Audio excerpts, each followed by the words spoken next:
The phone rang 3 days before Thanksgiving, and my mother's voice carried that familiar tone of practiced inconvenience.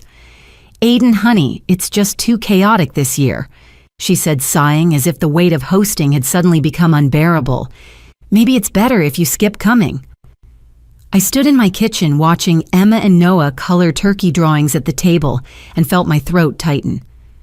"Okay, Mom," I heard myself say, surprising us both with how easily the word came. "We'll have our own special Thanksgiving here." The silence that followed told me everything, but nothing prepared me for what I'd see 3 days later. Thursday morning arrived with the kind of crisp November air that always made me nostalgic for childhood holidays at my parents' house. Emma and Noah were still in their pajamas, excited about our special home Thanksgiving that I'd spent all week trying to make sound better than Grandma's traditional feast. I was scrolling through Facebook while my coffee cooled, seeing friends' posts about family gatherings, when my cousin Stephanie's video appeared on my feed. "Happy Thanksgiving from the whole crazy crew." Her voice chirped as the camera moved through my parents' dining room. My coffee mug stopped halfway to my lips. There, in perfect high definition, was my mother's Thanksgiving table set for what looked like 20 people. The dining room had been extended into the living room just like she did for Christmas when the entire extended family came. But it wasn't the size of the gathering that made my hands shake. As Stephanie's camera panned across the faces, I saw Tyler first. Tyler Morrison, who had cheated on my sister Madison with 3 different women before their spectacular breakup 2 years ago. He was sitting there carving turkey like he belonged, laughing at something my father said. Next to him sat the Patterson teenagers from next-door 16-year-old twins who I'd only seen in passing when visiting my parents. They were kids who mowed lawns for pocket money and barely knew my parents beyond a wave and hello. Yet there they were, phones out, taking pictures of my mother's famous sweet potato casserole. The camera kept moving, revealing more faces that made less and less sense. My mother's book club friends occupied an entire section of the extended table. Women who had their own families to visit, but somehow ended up at my parents' house. Jerry Thompson, my father's golf buddy who lived 2 hours away, sat with his arm around a woman I'd never seen before, presumably his latest girlfriend. "Look at this spread," Stephanie's voice continued enthusiastically. "Aunt Beth really outdid herself this year." The camera focused on the table's center, and my breath caught. There, displayed prominently between the turkey and ham, were the handmade centerpieces I'd spent hours creating. Delicate arrangements of autumn leaves, mini pumpkins, and battery-operated fairy lights woven through branches I'd collected with Emma and Noah. I dropped them off 2 weeks ago when my mother mentioned she was thinking about decorating ideas for next year. "Those are gorgeous centerpieces," someone said off camera, and my mother's voice responded with pride. "Oh, I've been working on these for weeks. You know how I love my crafts." The video continued for another minute, showing my mother laughing, not looking chaotic or overwhelmed at all. She wore the burgundy dress I'd bought her last Christmas, her hair freshly styled, moving between guests with the grace of someone who'd been preparing for this day with excitement, not dread. I set my phone down, my hands trembling. Emma looked up from her coloring, her 8-year-old intuition already picking up on the shift in the room's energy. "Mommy, are you okay?" I forced a smile that felt like breaking glass. "Just fine, sweetheart. Hey, who wants to help me start cooking our turkey?" But my mind raced through the conversation from 3 days ago. The sighs, the exhaustion in my mother's voice, the way she'd said chaotic, like it was a burden she couldn't bear. I thought about how I'd immediately offered to help to come early to cook dishes at home and bring them, how she'd cut me off with, No, it's better this way. We'll do something smaller next year." Noah had joined his sister in looking at me with concern. These 2 beautiful children who'd spent the last 3 days accepting that Grandma's house was too full for them this year, who'd helped me shop for a smaller turkey and ingredients for our own meal without complaint, even though I knew they'd been looking forward to playing with their cousins. I picked up my phone again, unable to stop myself from re-watching the video. This time I noticed more details. The good china was out, the one my mother only used for what she called proper company. Fresh flowers adorned every surface, not just grocery store bouquets, but arranged displays from the expensive florist downtown. The windows had new curtains I'd never seen before. In the background, I spotted my nephew Carter and my other nephew Dylan Madison's boys playing with what looked like new toys. The train set in particular caught my eye because of the way the camera lingered on it for a moment. The same vintage-style train set that Noah had carefully placed under my parents' coffee table during our last visit, asking Grandpa to keep it safe until he came back. My phone buzzed with a text from Madison. "Did you see Stephanie's video? I had no idea Mom went this big this year. Wish you were here." I stared at those words. Madison genuinely didn't seem to know I'd been specifically uninvited, which meant our mother had spun some story about why I wasn't there. Probably something about me choosing to stay home being difficult, or any number of excuses that would explain my absence without making her look bad. Another notification popped up. 3 of my high school friends who were still Facebook friends with Stephanie had liked the video. Comments were starting to appear. "Beautiful family gathering. Your mom knows how to throw a party. Those centerpieces are stunning." Each comment felt like a small cut. I thought about responding, about commenting myself, but what would I say? That those were my centerpieces, that I'd been told there was no party, that my children were coloring paper turkeys at home because their grandmother found them too chaotic to include. Emma had moved to stand beside my chair, her small hand on my arm. "Mommy is at Grandma's house." She'd seen the phone screen. Of course she had. 8 years old and perceptive beyond her years, always watching, always understanding more than adults gave her credit for. "Yes, baby, it is." But I thought Grandma said it was too crazy for visitors. Noah joined us, abandoning his coloring to see what had captured our attention. His 6-year-old face scrunched in confusion as he recognized the familiar setting on my phone. "That's my train," he exclaimed, pointing at the background of the paused video. "Carter's playing with my train." I closed Facebook, my heart pounding with a mixture of hurt and rage that threatened to spill over in front of my children. How did I explain this? How did I tell them that Grandma had lied? That we weren't too much chaos, we were just unwanted. Sometimes plans change. I managed the words, tasting like ash. But you know what, our Thanksgiving is going to be even better. Just the 3 of us exactly the way we want it. But even as I said it, I couldn't stop thinking about my mother's voice on that call. The practiced exhaustion, the rehearsed reasons. She'd known exactly what she was doing when she called. She'd already planned this gathering, already invited. Tyler, of all people, already decided that her daughter and grandchildren were the only chaos she couldn't handle. The question that burned in my chest was simple. Why Emma stayed pressed against my side, her eyes moving between my face and the now dark phone screen. She'd inherited my ability to read situations, to sense when adult problems were being carefully hidden behind forced smiles. Noah, still focused on the injustice of his cousin playing with his train, hadn't yet grasped the full weight of what we'd just witnessed. "Can we call Grandma?" Emma asked quietly. "Maybe she forgot to invite us. Sometimes grown-ups forget things." The hope in her voice nearly undid me. She was trying to find a reasonable explanation, some way this could all be a misunderstanding. I smoothed her dark hair, the same shade as mine, and tried to find words that wouldn't break her heart or poison her against her grandmother. "I don't think we should call right now, sweetie. They're probably eating." "But we always eat with them." Noah protested, his lower lip beginning to tremble. "Every Thanksgiving we go to Grandma's. She makes the marshmallow sweet potatoes I like, and Grandpa lets me help with the turkey." He was right. Every single Thanksgiving of their lives had been spent at my parents' house. It was tradition as solid as the foundation of their home. Even through my divorce from Brandon last year, even through the awkwardness and the questions and the rearranged seating charts, we'd maintained that tradition.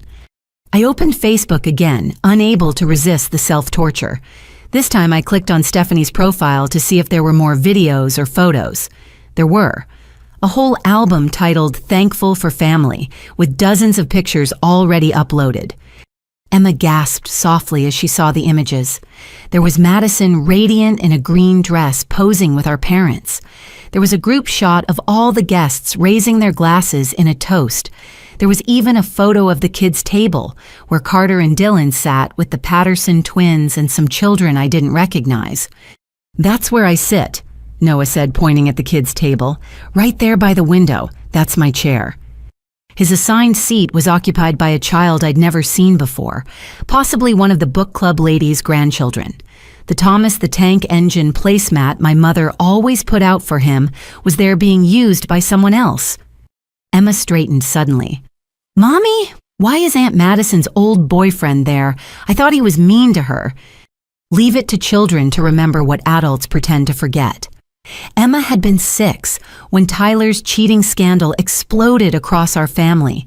She'd seen Madison crying, heard the hushed conversations watched as Tyler was effectively banned from all family gatherings.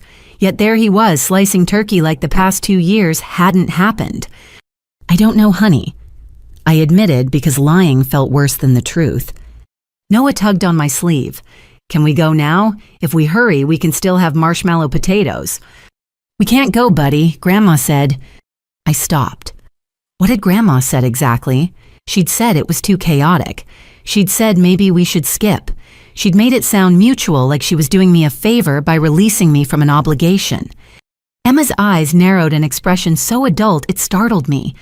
"Grandma didn't want us to come, did she?" We talked about it and decided, "No." Emma interrupted, her voice steady but thick with approaching tears. "She didn't want us. That's why everyone else is there except us." Noah's face crumpled as his sister's words sank in. "Did we do something bad? I didn't mean to spill juice on her carpet last time. I said sorry, I cleaned it up." No, baby, this isn't about spilled juice." I pulled him onto my lap, feeling his small body shake with the effort of not crying. "Then why?" His voice broke on the word. "Why doesn't Grandma want us at Thanksgiving?" I didn't have an answer that would make sense to a 6-year-old. I didn't have an answer that made sense to me. Emma climbed onto my other knee and we sat there, the 3 of us huddled together on one kitchen chair, while our abandoned turkey drawings lay scattered on the table. Sometimes, I began carefully, adults make choices that hurt other people's feelings, even when they're family, even when they love us. "But did she lie?" Emma asked, "when she said it was too crazy because it looks like a party, not crazy." I couldn't deny it. The evidence was right there in full color on Facebook. It seems like maybe she wasn't completely honest with us. Emma's tears finally came silent streams down her cheeks. She wasn't crying like a child who'd been denied something. She was crying like someone who'd discovered trust could be broken by people who were supposed to love you unconditionally. Noah wiped his nose on his pajama sleeve. "I want to get my train back." "We'll get your train," I promised, though I had no idea how. "Are we still having Thanksgiving?" Emma asked. "Of course we are, our own perfect Thanksgiving just for us." "But it won't be the same," she said, and she was right. I reached for my phone again, intending to put it away to focus on salvaging our day. But I noticed something odd on Facebook. Stephanie's video was gone. The photo album was still there, but the original video that started this discovery had vanished. Curious, I navigated to my mother's profile. It took a moment for my brain to process what I was seeing, or rather, what I wasn't seeing. My mother's profile was displaying differently. The cover photo was there. Her profile picture smiled back at me, but where her posts should have been, where her information usually displayed, there was nothing. I refreshed the page. Still nothing. Then I tried to send her a message, thinking maybe I'd say something, anything to understand what was happening. But the message button was gone. The option to post on her timeline had vanished. Understanding dawned with cold certainty. I opened my Facebook settings and checked my block list even though I hadn't blocked anyone. Then I realized I needed to check something else entirely. I searched for my mother's name in the Facebook search bar. Her profile didn't appear. I typed it exactly as it appeared on her account. Nothing. I even tried searching through Madison's friend list. I could see Madison's profile, her friends, but when I looked for our mother, it was as if she didn't exist. My mother had blocked me on Facebook. The timing was too precise to be coincidental.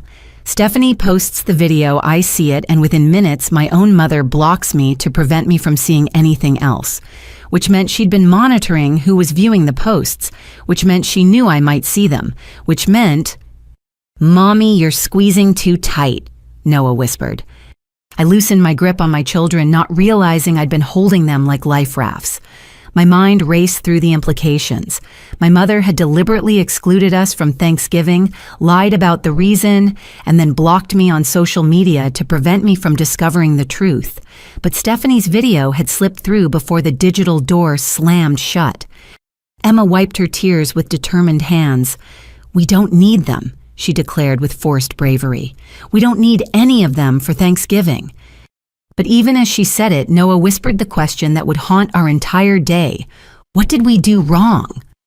I kissed the top of his head, breathing in the little boy's scent of strawberry shampoo and innocence. "Nothing, baby. You did absolutely nothing wrong." My phone buzzed with another text from Madison. "Mom says you decided to do your own thing this year. Your lost Tyler brought the most amazing pie." I stared at the message, the casual cruelty of it burning in my chest. Your loss. As if I'd chosen this. As if I'd decided that sitting in my kitchen with 2 heartbroken children was preferable to being surrounded by family, and Tyler bringing pie to the family gathering he'd been banished from while my children sat crying in their pajamas. "Can we make our own marshmallow sweet potatoes?" Noah asked hopefully. "We can make whatever you want," I promised, standing up and settling them back on their chairs. "In fact, let's make this the best Thanksgiving ever. Who says we have to do things the traditional way?" But even as I tried to inject enthusiasm into my voice, Emma's earlier question echoed in my mind. Did we do something bad? The worst part was I didn't know. I didn't know what we'd done to deserve exile from our own family's Thanksgiving table, but I was going to find out. The morning dragged on as I tried to maintain normalcy. We made breakfast special pancakes shaped like turkeys that made Noah smile briefly. Emma helped me prepare the small turkey I'd bought, though her usual chatter was replaced by contemplative silence. Every few minutes, one of them would remember something about Grandma's house, some tradition we were missing, and the sadness would creep back in. By noon, I couldn't stand it anymore. While the kids watched the Thanksgiving parade on TV, I went to my bedroom closet. On the top shelf, carefully arranged, were the wrapped Christmas presents I'd bought throughout the year. I always started early picking up perfect gifts when I found them saving money by spreading out the purchases. But there in the front sat the Thanksgiving gifts. Not everyone exchanged presents at Thanksgiving, but in our family, my mother had started a tradition of gratitude gifts years ago. Small presents to show appreciation for family members, usually opened after dinner. I pulled them down one by one. The crystal vase for my mother purchased from an antique store in August when I saw it, and immediately thought of her collection. It had taken 3 paychecks to afford, but the delicate etchings of roses matched her grandmother's pattern exactly. I'd imagined her face when she opened it, how she'd run her fingers over the familiar design. Next came my father's gift, a set of premium golf clubs I'd found on sale but still stretched my budget to breaking. He'd mentioned wanting to upgrade his driver during our last phone conversation in October. I'd researched brands, read reviews, consulted with the pro shop at his club to make sure I got exactly what would improve his game. Madison's present weighed heavy in my hands. A designer purse she'd been eyeing since spring, which I'd finally found at an outlet mall. I'd driven 2 hours each way and waited in line for 40 minutes to get it. Inside the purse, I'd tucked a silver bracelet with charms representing her 2 boys, something sisters share, something that said I understood her journey as a single mother too. There were more. A cashmere scarf for Aunt Margaret if she attended, though now I wondered if she was at the table too. Toy sets for Carter and Dylan that coordinated with interests they'd developed since last Christmas. Even a cookbook for Stephanie, who'd mentioned wanting to learn French cuisine. I sat on my bedroom floor surrounded by wrapped evidence of my love and planning. Each gift selected with care, purchased with sacrifice, wrapped with anticipation of the moment it would be opened.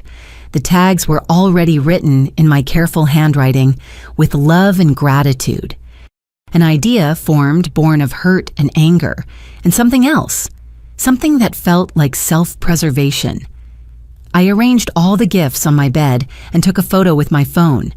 The afternoon light from the window caught the metallic wrapping paper, the carefully tied bows, the pristine presentation of thoughtfulness that would never be received.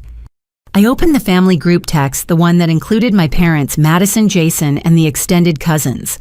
My fingers hovered over the keyboard for a moment. Was this petty? Maybe? Was it necessary? Absolutely.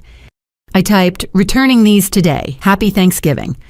Then I attached the photo and hit send. The message showed as delivered, then read.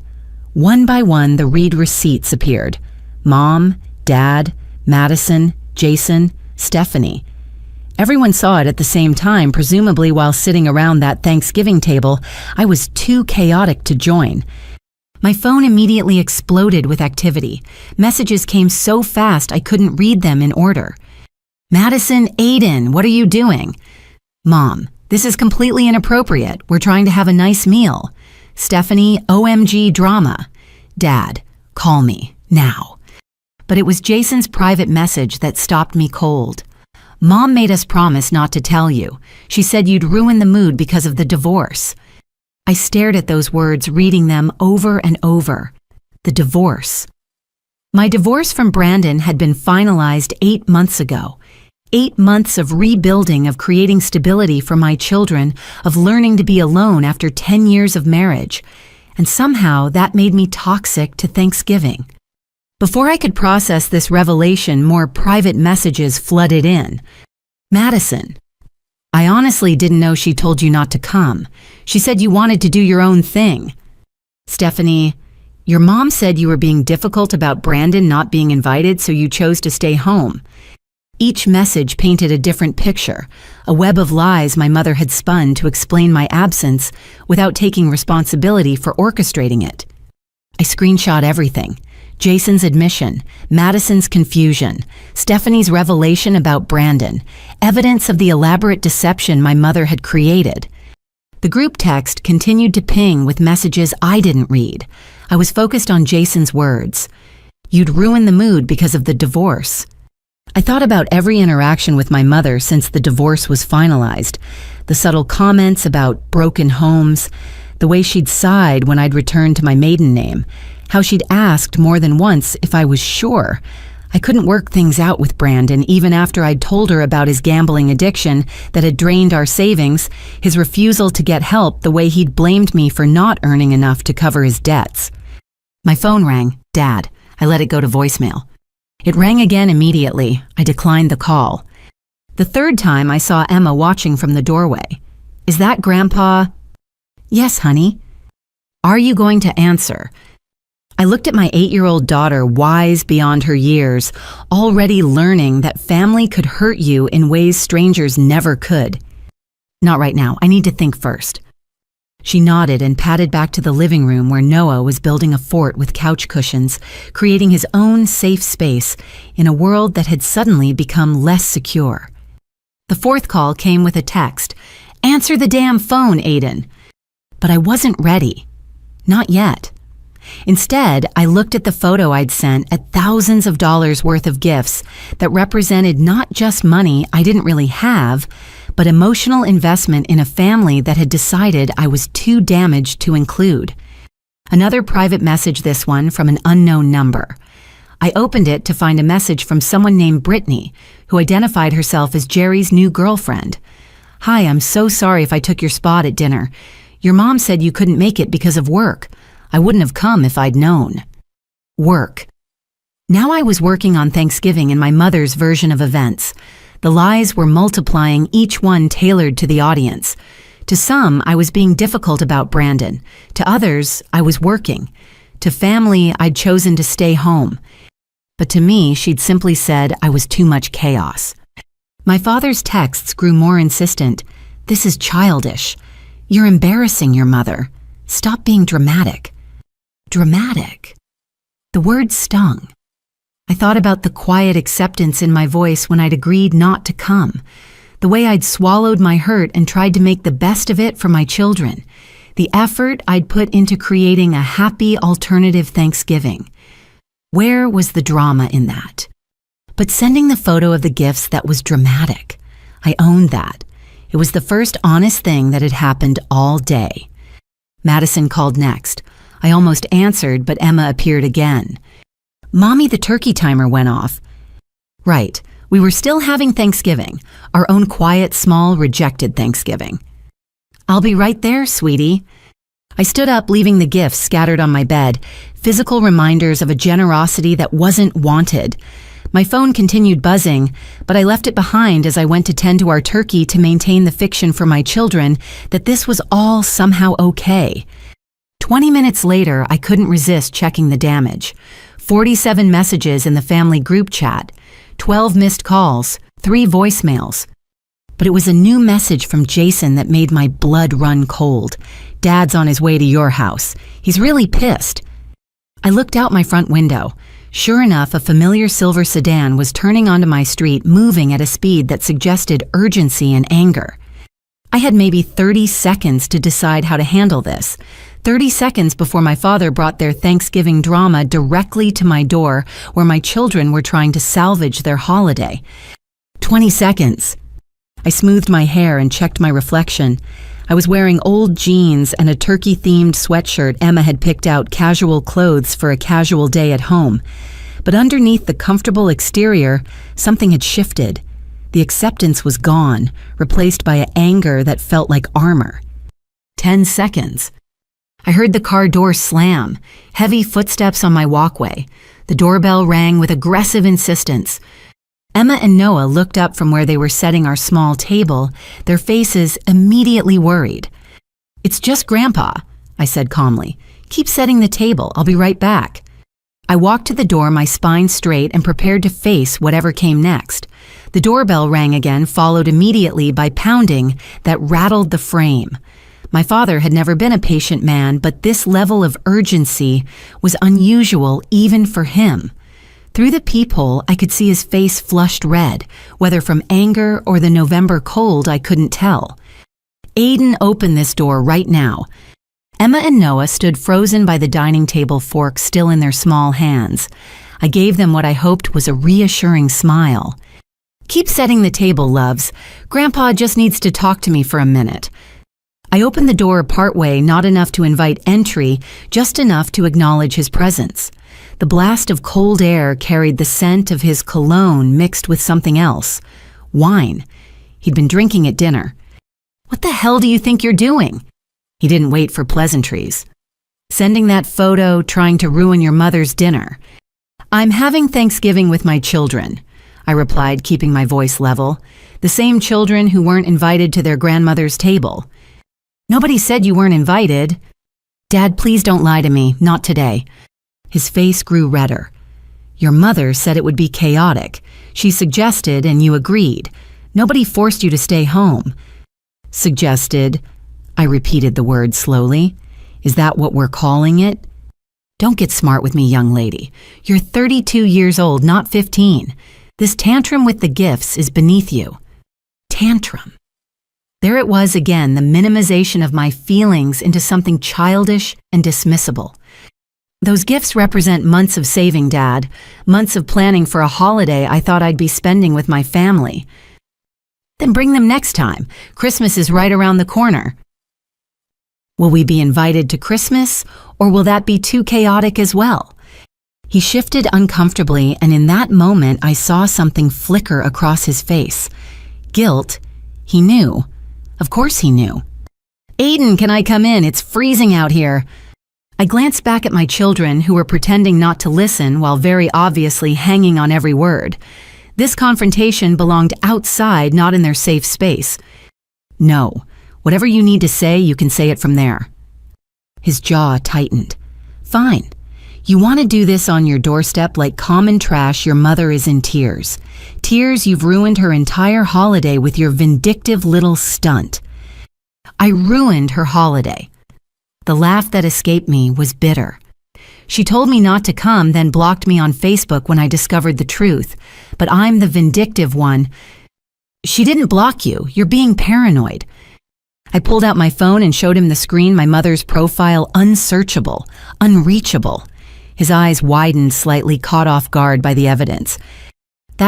She must have done it by accident. You know she's not good with technology. Dad, stop. Just stop. Jason already told me she made everyone promise not to tell me about the dinner. Madison thought I chose not to come. Stephanie was told I was being difficult about Brandon. Jerry's girlfriend thinks I'm working. How many lies did she tell to keep us away? That's when I noticed it. Really noticed it. My father wasn't just flushed from anger or cold or wine. He was wearing his navy dress uniform, the one he only pulled out for the most formal occasions. His shoes were shined to military perfection. Why are you in uniform, Dad? He straightened automatically, a lifetime of military bearing taking over. Your Aunt Margaret appreciates when I honor my service. Aunt Margaret, my mother's wealthy sister who lived in California and rarely visited. The aunt who'd married well-invested better and never had children of her own. Margaret's there. Of course she's there. She flew in specifically for Thanksgiving. The pieces were starting to form a picture I didn't like. Margaret with her money and her traditional values. Margaret who'd always made subtle comments about the sanctity of marriage and keeping families together. Is that what this is about, Margaret? Don't be ridiculous. But his denial came too quickly, too forcefully. Mommy. Noah's voice drifted from inside. The timer for the pies is going off. Just a minute, sweetheart. I called back, then turned to my father. I need to tend to my children's Thanksgiving dinner, the one they're having in their pajamas because getting dressed up for grandmas seemed pointless after being disinvited. Nobody disinvited you.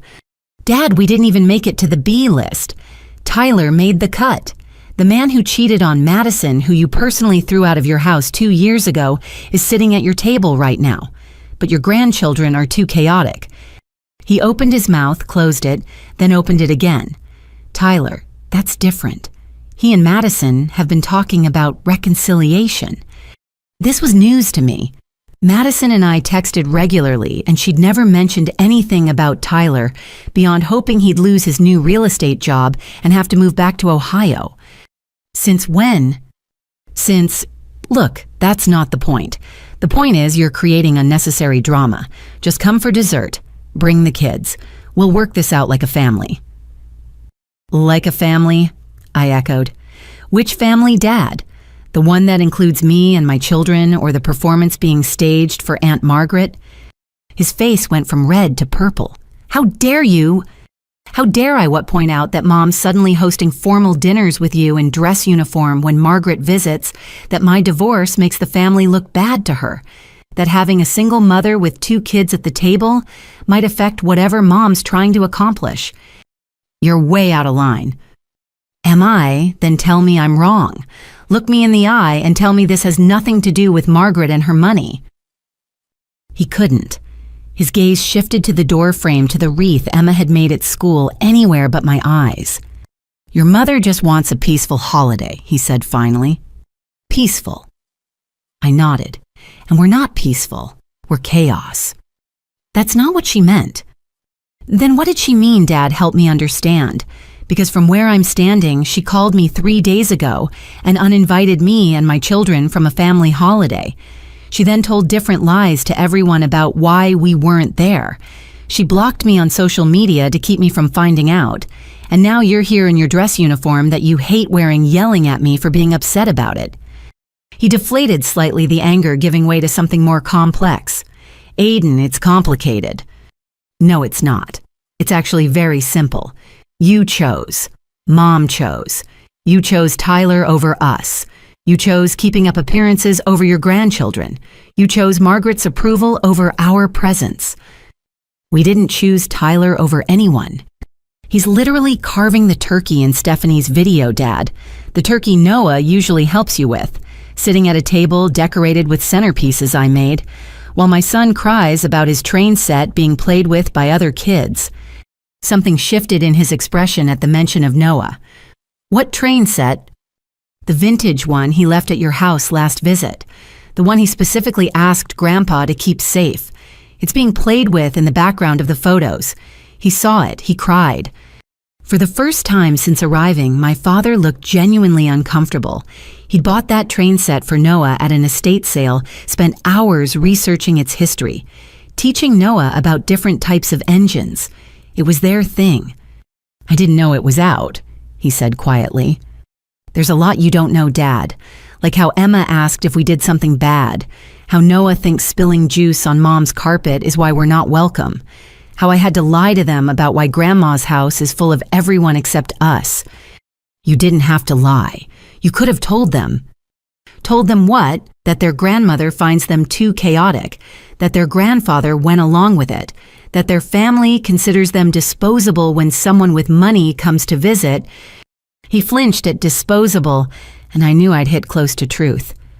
It's not like that. Then tell me what it's like. Explain it to me.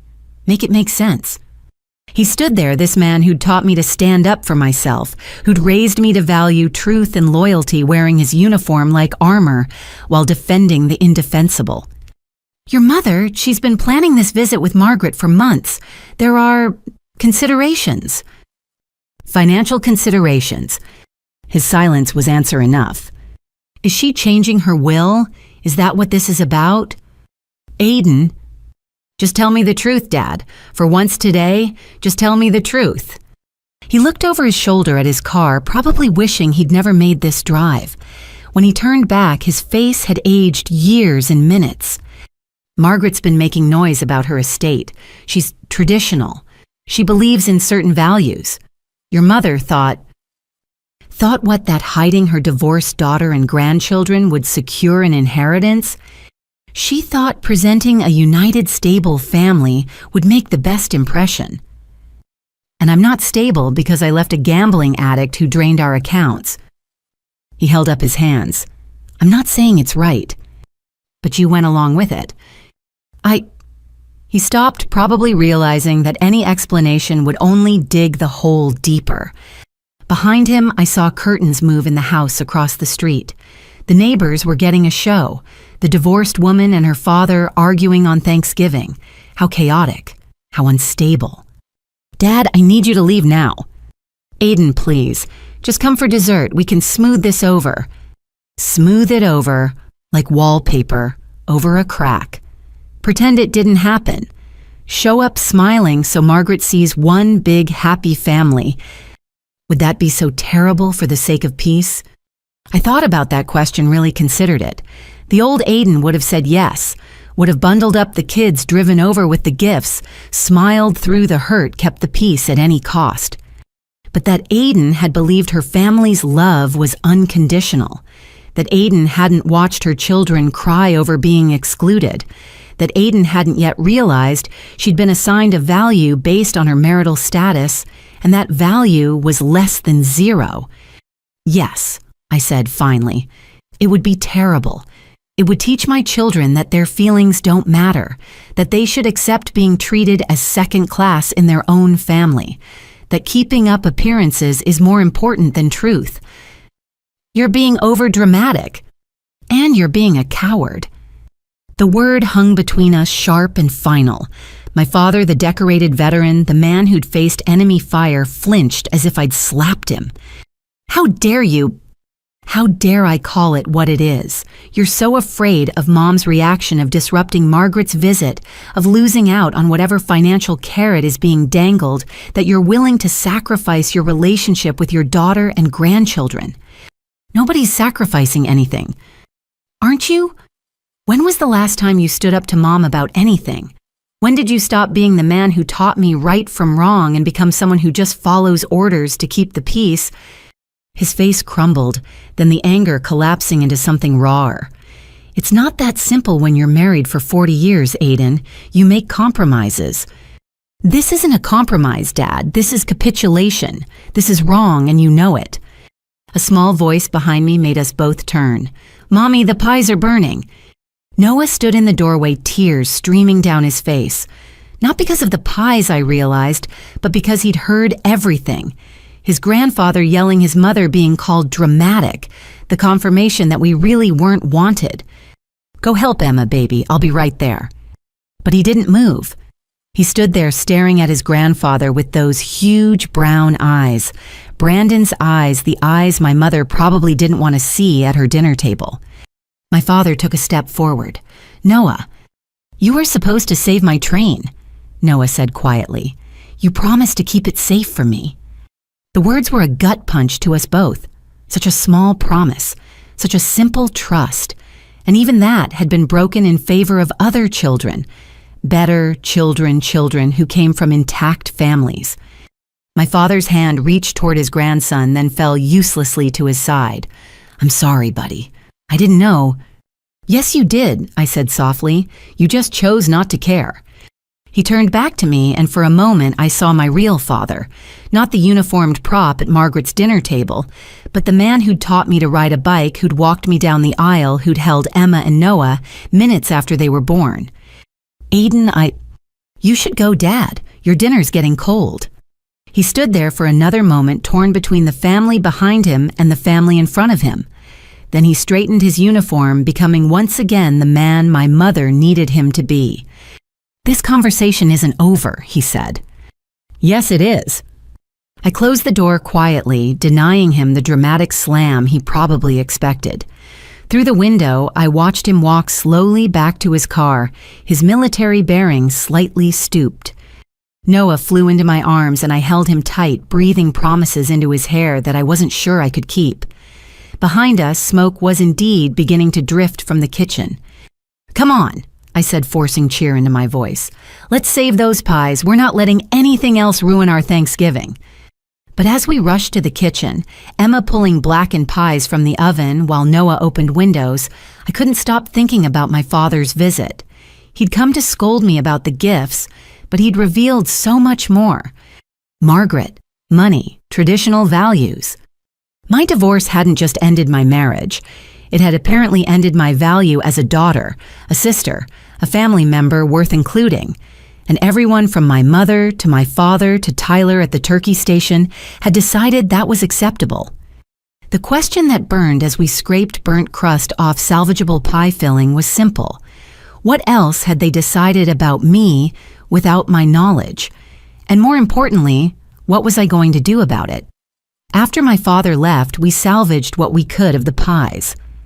Emma carefully cut away the burnt edges while Noah arranged the good parts on a clean plate. Their resilience amazed me, these two children who'd had their holiday shattered, but still found ways to make it work. We sat down to our small feast, and for a while I let myself believe we could pretend everything was fine. But the questions wouldn't stop circling in my mind. Margaret's presence changed everything. My wealthy aunt had always been the family's golden goose childless, with a fortune that had to go somewhere. I remembered now the careful dance my mother had performed over the years whenever Margaret visited. The special china, the perfect meals, the carefully curated family presentations. My phone, which I'd left on the counter, buzzed constantly throughout dinner. I ignored it, focusing instead on Noah's story about his school Thanksgiving play and Emma's detailed plans for her winter break science project. But when we finished eating and the kids went to change out of their pajamas, I finally checked the accumulating messages. 17 missed calls, 63 text messages. The family group chat had exploded into accusations, defenses, and digital choosing of sides. But it was a voicemail from my brother Jason that made me stop cold. "Aiden, you need to call me. Away from everyone. Dad just had it out with Mom about the whole thing. He's been drinking more since he got back, and he said some things. About Margaret, about her will, about why you're really not here. This is bigger than just Thanksgiving." I stepped onto my back deck, the November air sharp against my skin. Jason answered on the first ring. "Thank God," he said, his voice low. "I'm hiding in Mom's bathroom. This place is a madhouse." "What's going on?" "Dad came back like a hurricane. Started yelling at Mom about lying to you. She tried to play it off, but he'd been drinking wine since he left your place and just unloaded. Aiden, Margaret's been here since Tuesday." "Tuesday." 3 days ago, the same day my mother called to uninvite me. Yeah, and get this, she's not just here for Thanksgiving, she's been interviewing us. Interviewing? Like we're applying for a job, asking about our life plans, our values, our children's education. Dylan had to recite his multiplication tables. Carter played piano for her.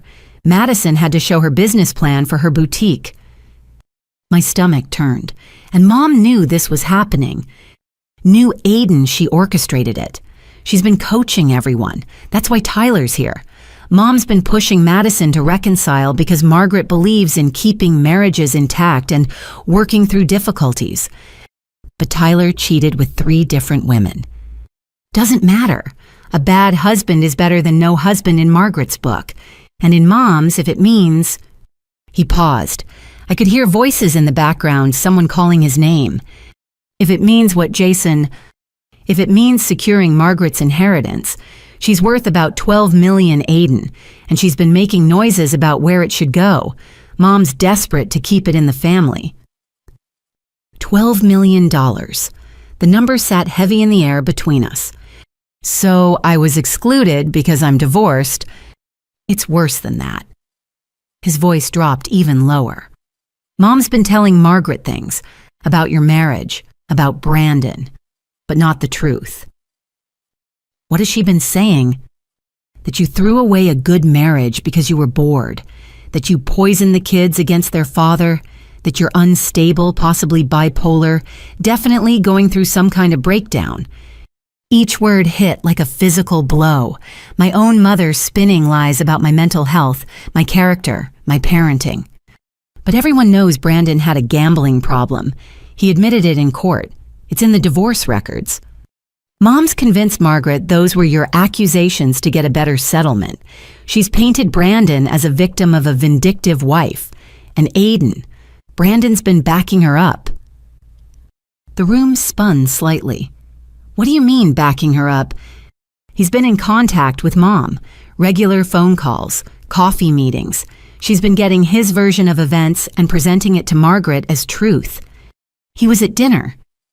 I said, the realization dawning with horrible clarity. Dad said something about Brandon not being invited, but he was there, wasn't he? A long pause. Yes, he arrived about an hour after the video was posted, sat right next to Margaret, charmed her with stories about being a devoted father denied access to his children by a bitter ex-wife. I gripped the deck, railing my knuckles white. Brandon, who'd lost $30,000 of our savings in online poker. Brandon, who'd taken out credit cards in my name. Brandon, who'd screamed at me when I'd tried to get him help. That Brandon was sitting at my parents' table playing the victim. Jason, he has supervised visitation only. The court decided that based on evidence. How can Mom? She knows Aiden, she just doesn't care. Margaret's money matters more than truth, more than you, more than Emma and Noah. The kids. I breathed. Does Margaret know about them beyond Mom's lies? She asked to see recent pictures. Mom showed her some from last Christmas. Margaret commented that Emma looks willful and Noah seems soft. Her words. Willful and soft, my daughter's strength and my son's gentleness reduced to character flaws by a woman who'd never met them. There's more, Jason continued. I heard Mom and Margaret talking yesterday. Margaret's not just deciding about money, she's thinking about requiring certain conditions for any inheritance. What kind of conditions? Family counseling, but not real counseling. Some kind of religious program about traditional family values. She wants anyone who gets money to go through it. And Aiden, she specifically mentioned that divorced family members would need to show commitment to healing their broken families. She wants me to get back with Brandon. It wasn't a question. That seems to be Mom's interpretation. She's been dropping hints to Madison too about Tyler, making it seem like reconciliation would solve everyone's problems. I thought about Madison, my strong sister, who'd finally escaped Tyler's serial cheating, being pressured to take him back for money. About myself being erased from family events because I'd chosen safety and sanity over a toxic marriage. Does Dad know all this? He figured it out today. That's why he's drunk and yelling. He thought it was just about keeping you away for one dinner. He didn't know about Brandon or the counseling requirement or how deep Mom's lies went. Voices grew louder in the background. Someone was knocking on the bathroom door. I have to go, Jason whispered urgently. But Aiden, document everything. Screenshot the messages, save the voicemails. This is going to get worse before it gets better. Wait, one more thing. Has Mom said anything about Christmas? Margaret's staying through New Year's. Mom's already planning the Christmas gathering. And from what I've overheard, you're not on the guest list for that either. The line went dead. I stood on my deck phone in hand as the full scope of my mother's betrayal crystallized. This wasn't just about one dinner. This was about systematically erasing me and my children from the family narrative to secure an inheritance. Inside, I could hear Emma reading to Noah, her voice patient as he sounded out words. My children deemed too chaotic for a family dinner, too willful and soft for a rich great-aunt's approval, were creating their own small circle of warmth in a world that had suddenly become very cold. I thought about the gifts still scattered on my bed, the crystal vase my mother didn't deserve, the golf clubs my father had failed to earn, the purse for a sister being manipulated back into an abusive relationship. But most of all, I thought about Brandon at that table, the man who'd stolen from his own children's college funds, who'd screamed at me when I'd cut off his access to our bank accounts, who'd told the judge I was an unfit mother because I worked full-time. That man was carving turkey with my family while my children ate pie with burnt edges. My phone buzzed with a new text from an unknown number. I almost ignored it, but something made me look. Hi, this is Tyler. Your mom gave me your number. Just wanted to say thanks for understanding about me and Madison working things out. Your support means a lot. My support for a relationship I just learned about. That didn't exist except in my mother's fantasy of profitable reconciliation. I screenshot that too, adding it to the growing file of evidence Jason had told me to collect. Evidence of what I wasn't sure yet. But I knew with bone-deep certainty that my mother's Thanksgiving performance was just the beginning. Inside, Emma called out, "Mommy, can we make hot chocolate and watch a movie?" "Of course, sweetheart," I called back, forcing normalcy into my voice. But as I walked back into my warm kitchen where my children waited with innocent expectations of comfort and love, I made a decision. My mother might be willing to sell our relationship for Margaret's money, but I wasn't going to make it easy for her. The real question was, how far would she go to keep her secrets buried? And more importantly, how far would I go to expose them? That evening, after the kids were settled with their hot chocolate and a movie, I couldn't stop replaying Jason's words. My mother talking to Margaret about me, Brandon backing her up, the calculated assassination of my character to secure an inheritance. I needed more information, but I didn't know who to trust anymore. My phone rang, Madison.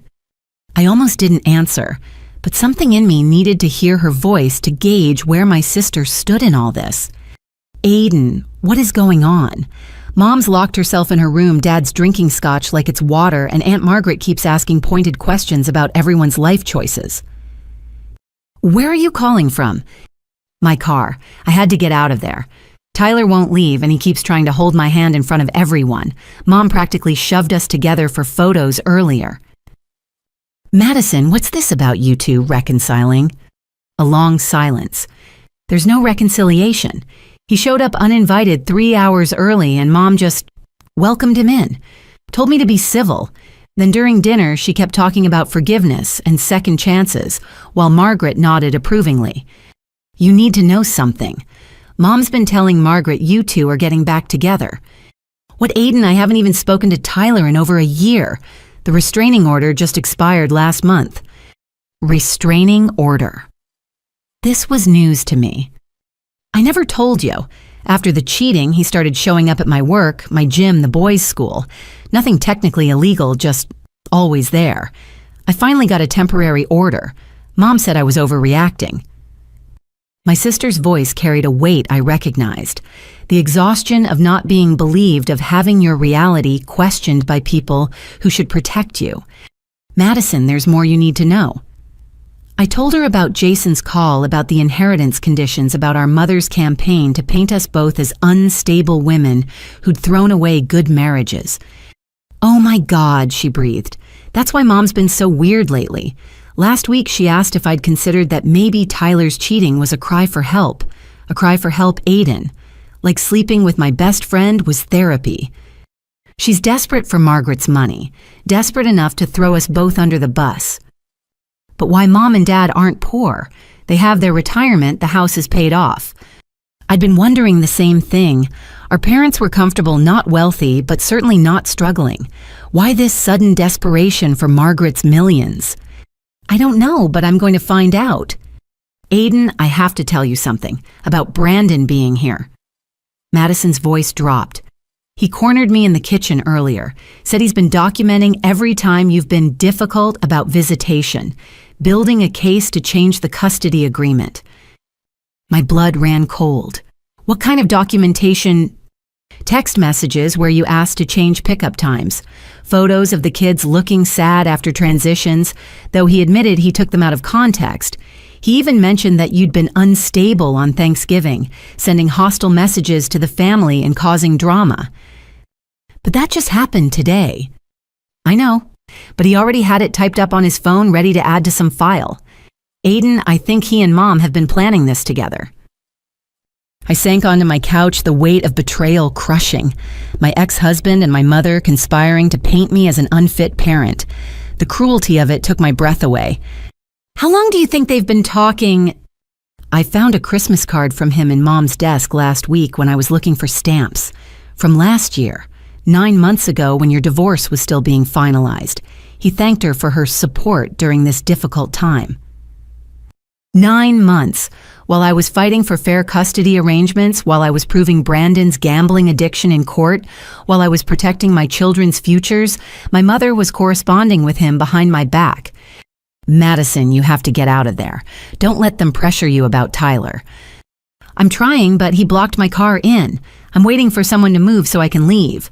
Aiden, I'm scared.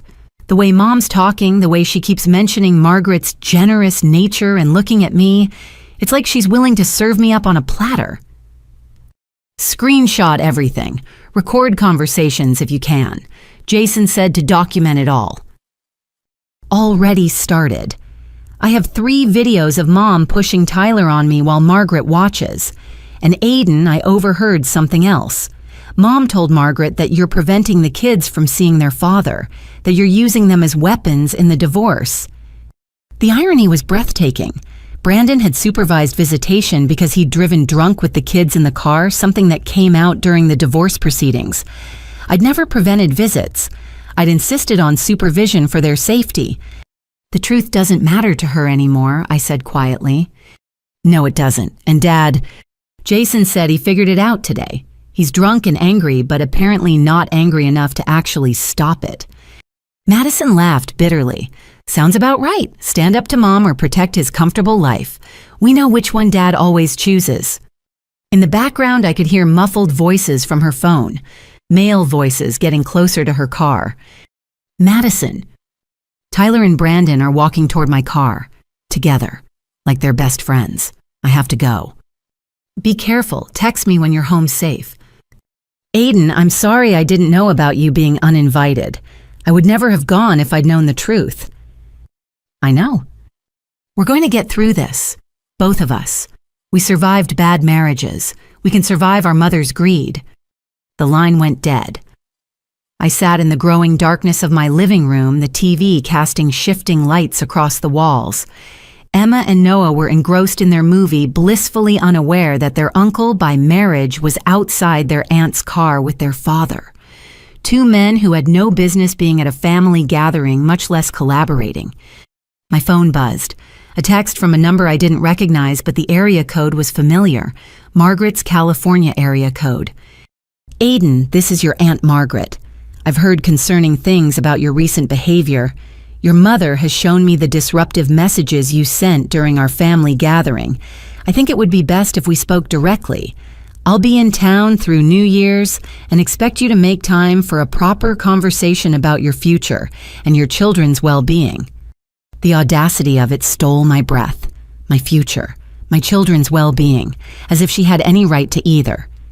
Another text followed immediately. "I've asked Brandon to join our meeting as he has insights into your current state of mind that might be helpful. Your mother will arrange the details." I stared at the messages, fury building in my chest. They were orchestrating some kind of intervention with my gambling addict ex-husband as a character witness. But then I thought about Emma and Noah innocent in all this and realized something important. My mother might be willing to sacrifice truth for money. Margaret might be willing to use her wealth as a weapon. Brandon might be willing to lie for advantage. But I wasn't willing to let them. I opened my laptop and began typing, email after email to my divorce attorney, forwarding screenshots documenting the timeline explaining the situation. If Brandon wanted to play dirty, he'd find I'd learned a few things about protecting myself during our divorce. Next, I searched through old emails until I found what I was looking for. Communications from Brandon's gambling addiction counselor, who'd testified during our divorce. Reports about missed sessions, relapses the time he'd stolen from his own mother to fund his habit. All part of the court record, all admissible. All proof that my mother's narrative was built on lies. A new text interrupted my work. Jason again. "Dad just threw a plate at the wall. Mom's crying. Margaret announced she's updating her will next week and wants to meet with each of us individually first. This is insane." Before I could respond, another text, this one from my father. "You've ruined everything. Your mother's inconsolable. I hope you're happy with yourself." I almost laughed. I'd ruined everything by refusing to disappear quietly, by not playing my assigned role in their performance for Margaret. From the living room, I heard Noah laugh at something in the movie. Such a pure sound, untainted by adult manipulations and greed. That's what I was fighting for. Not Margaret's money, which I'd never wanted anyway, but my children's right to exist, authentically in their own family. My phone rang again. The caller ID showed my childhood home number. I let it go to voicemail, but the ringing started again immediately. Emma appeared in the doorway. "Mom who keeps calling, just some people who need to wait until I'm ready to talk to them," I said, pulling her into a hug. "Is it about Thanksgiving?" I looked into her wise 8-year-old eyes. "Yes, baby. It's about Thanksgiving and some other complicated grown-up stuff." "Are we in trouble?" "No, sweetheart, we're not in trouble. Sometimes adults make problems more complicated than they need to be. But you and Noah and I, we're perfect just as we are." She studied my face, then nodded. "I'm glad we had our own Thanksgiving. It was quieter, but nicer." "Me too." As she returned to the movie, I thought about the word she'd chosen. Quieter, not chaotic. Our thrown-together last-minute Thanksgiving with burned pies and pajamas had been quieter than my mother's carefully orchestrated performance. My phone lit up with another call from home. This time I answered. "Aiden." My mother's voice was thick with tears, exactly as expected. "How could you do this to me?" Do what Mom refused to be erased, declined to pretend my children don't exist. "You're twisting everything. I just wanted a nice holiday. With my ex-husband at your table, with my sister's ex too, with everyone except your actual daughter and grandchildren." Brandon and Tyler are trying to make amends. Brandon is trying to take my kids, and you're helping him. Do you understand that you're helping a gambling addict build a case against me, your own daughter? A sharp intake of breath. How dare you speak to me like that? How dare I tell the truth? How dare I refuse to smile while you serve me up to Margaret as the family failure? How dare I protect my children from your greed? It's not greed. It's about family legacy. Margaret's money could secure everyone's future. Everyone except mine, apparently. Tell me, Mom, what's Brandon's cut? What did you promise him for playing along? Silence, long enough to be damning. You did promise him something. When she spoke again, her tears had dried, replaced by something harder. If you would just be reasonable, Aiden. If you would just try to work things out with Brandon, show Margaret that you value family unity. Family unity. You blocked me on Facebook to hide your lies. I was protecting you. People would have asked questions about why you weren't there. The twisted logic of it made my head spin, protecting me by excluding me, loving me by lying about me. Mom, I'm going to hang up now, but I want you to know something. I have every text, every email, every piece of evidence about what you've done. If Brandon tries to use this manufactured drama against me in court, I'll expose all of it. Your lies to Margaret, your collaboration with him, all of it. You wouldn't dare.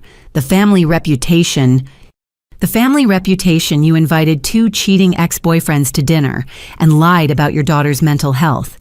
What reputation is left to protect? Aiden, please. Just come talk to Margaret. Explain that you're working on yourself, that you're open to counseling, that you want what's best for the children. I do want what's best for them, which is why they'll never sit at a table where their mother is required to pretend their father didn't steal from them.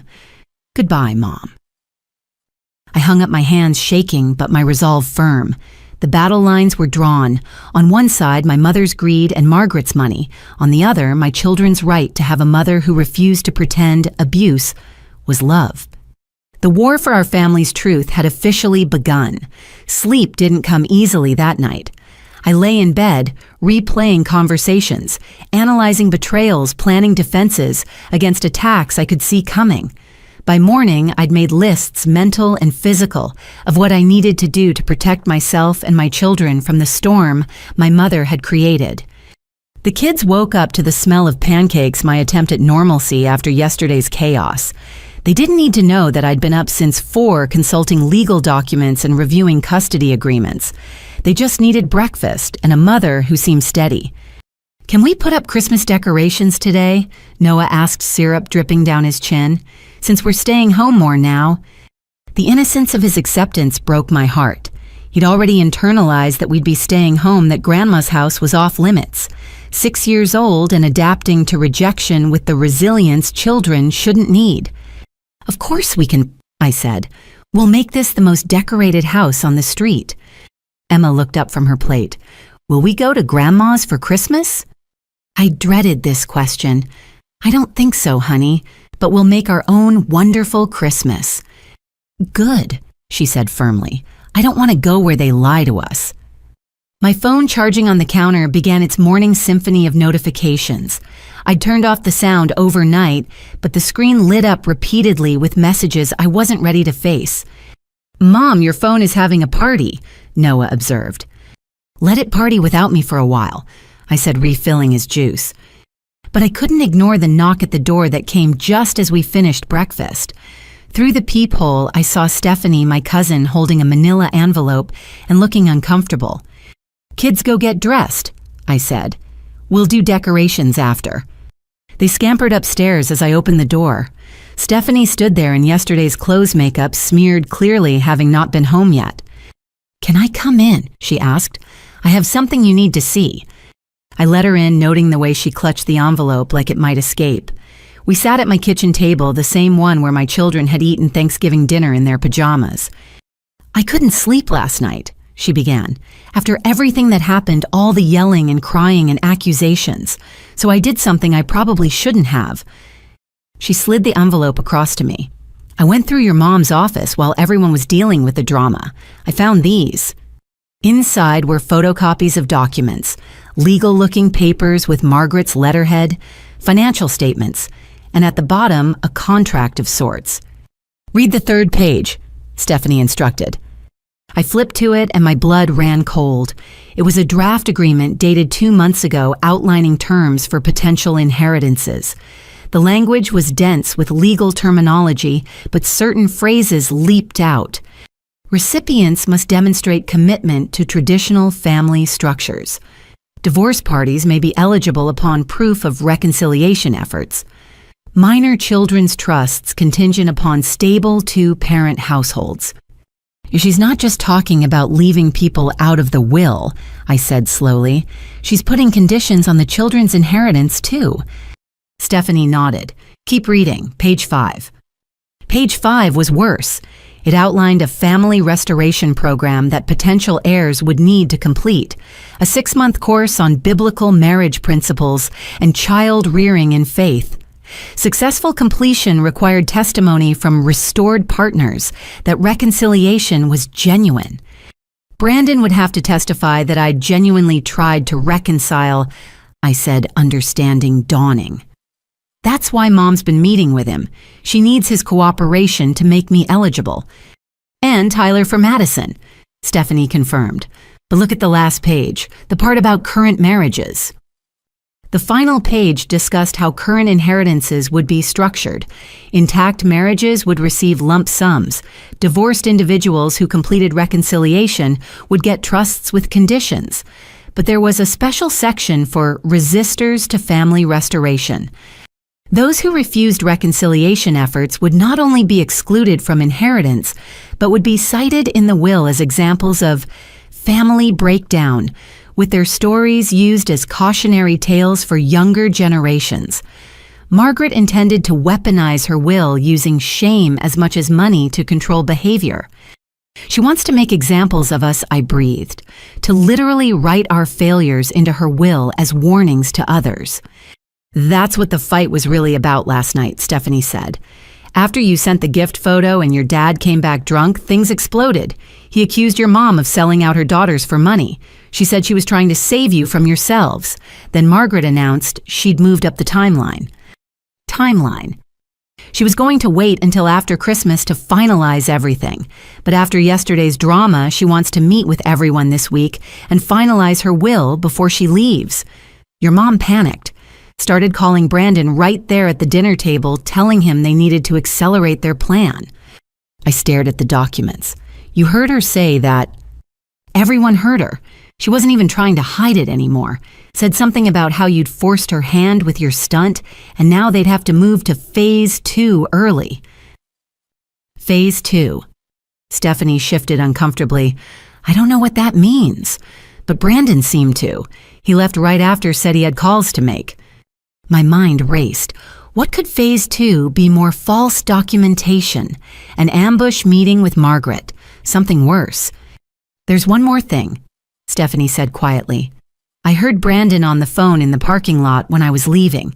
He was talking to someone about filing emergency paperwork Monday morning. Something about parental alienation and holiday visitation interference. Monday, 2 days away. He was going to use my family's Thanksgiving drama as evidence that I was keeping the children from their extended family, that I was alienating them from their grandparents. But he was at the dinner, I protested. He was part of the chaos. Doesn't matter. Your mom will testify that she invited everyone, including you, and you chose to keep the kids away out of spite. She already practiced the story on Margaret last night. I put my head in my hands. The web they'd woven was intricate and sticky. Every move I made to protect myself could be reframed as unstable behavior. Every boundary I set could be cast as alienation. Why are you telling me this? I asked Stephanie. You could get in trouble with the family. She was quiet for a moment. Because I have a daughter too. She's only 3, but watching your mom willing to sacrifice Emma and Noah for money, it made me sick. What happens when it's my turn? When Margaret decides my life choices aren't traditional enough? We sat in shared understanding. The family we'd grown up believing in, the one that gathered for holidays and supported each other through hard times, was revealing itself as conditional. Love based on performance. Acceptance with a price tag. What are you going to do? Stephanie asked. I don't know yet, but I'm not going to reconcile with Brandon. I'm not going to pretend abuse is acceptable for the sake of inheritance. And I'm absolutely not going to let them use my children as pawns. Your mom said something else last night. When she was crying in her room, Madison went to check on her. I heard your mom say that she'd already spent some of Margaret's money. Not literally, but in her head. She'd planned renovations trips, investments. She'd counted on it so completely that not getting it would feel like losing something she'd already owned. That explained the desperation. My mother had built castles in her mind with Margaret's millions. Now she was willing to sacrifice her actual daughters to protect her imaginary wealth. Stephanie stood to leave. I should go before anyone realizes where I am, but Aiden document everything, and maybe talk to a lawyer about what Brandon's planning. Don't let them blindside you Monday. After she left, I stood in my kitchen holding proof of my family's betrayal. Upstairs, I could hear my children playing, unaware that their futures were being negotiated by people who saw them as obstacles to wealth. I picked up my phone, finally ready to face the messages. 47 texts, 23 missed calls, 12 voicemails. But it was the email that caught my attention, from Brandon's lawyer, sent at 11:47 p.m. on Thanksgiving. Ms. Mitchell, please be advised that my client intends to file an emergency motion regarding custody modification based on recent events demonstrating parental alienation and family disruption. We encourage you to seek counsel immediately. He'd already started. While his children slept in their beds, safe and loved, their father was building a case to take them from me using pain my own mother had helped create. I forwarded the email to my lawyer with shaking hands. Then I walked upstairs to where Emma and Noah were playing their innocent joy, a stark contrast to the adult machinations swirling around them. Ready to decorate? I asked, forcing brightness into my voice. Yes, they chorused. As we pulled out boxes of Christmas decorations, I made a silent promise. Margaret might have millions. My mother might have manipulation. Brandon might have lies. But I had something more powerful, the truth, and the fierce love of a mother who refused to sell her children's security for any price. The war for my children had officially begun, and I intended to win. Saturday morning passed in a blur of Christmas lights and forced cheer. Every ornament the kids hung felt like defiance against the darkness pressing in from all sides.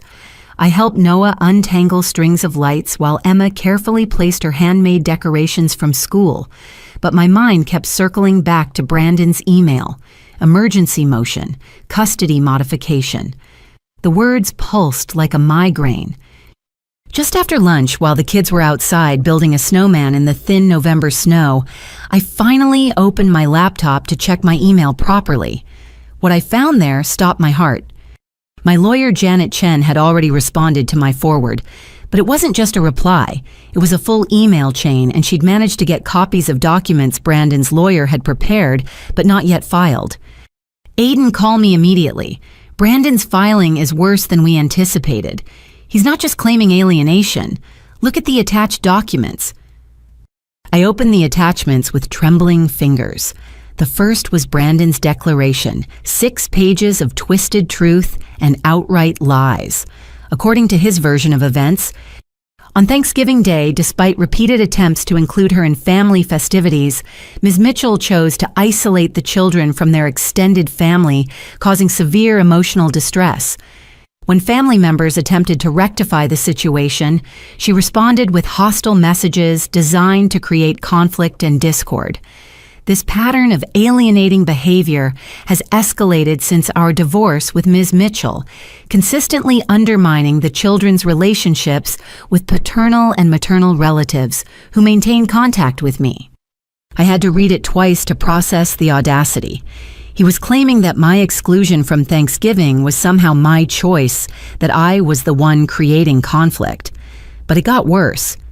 Page 3 included what he called supporting evidence, screenshots of my text about returning gifts, but edited to remove context.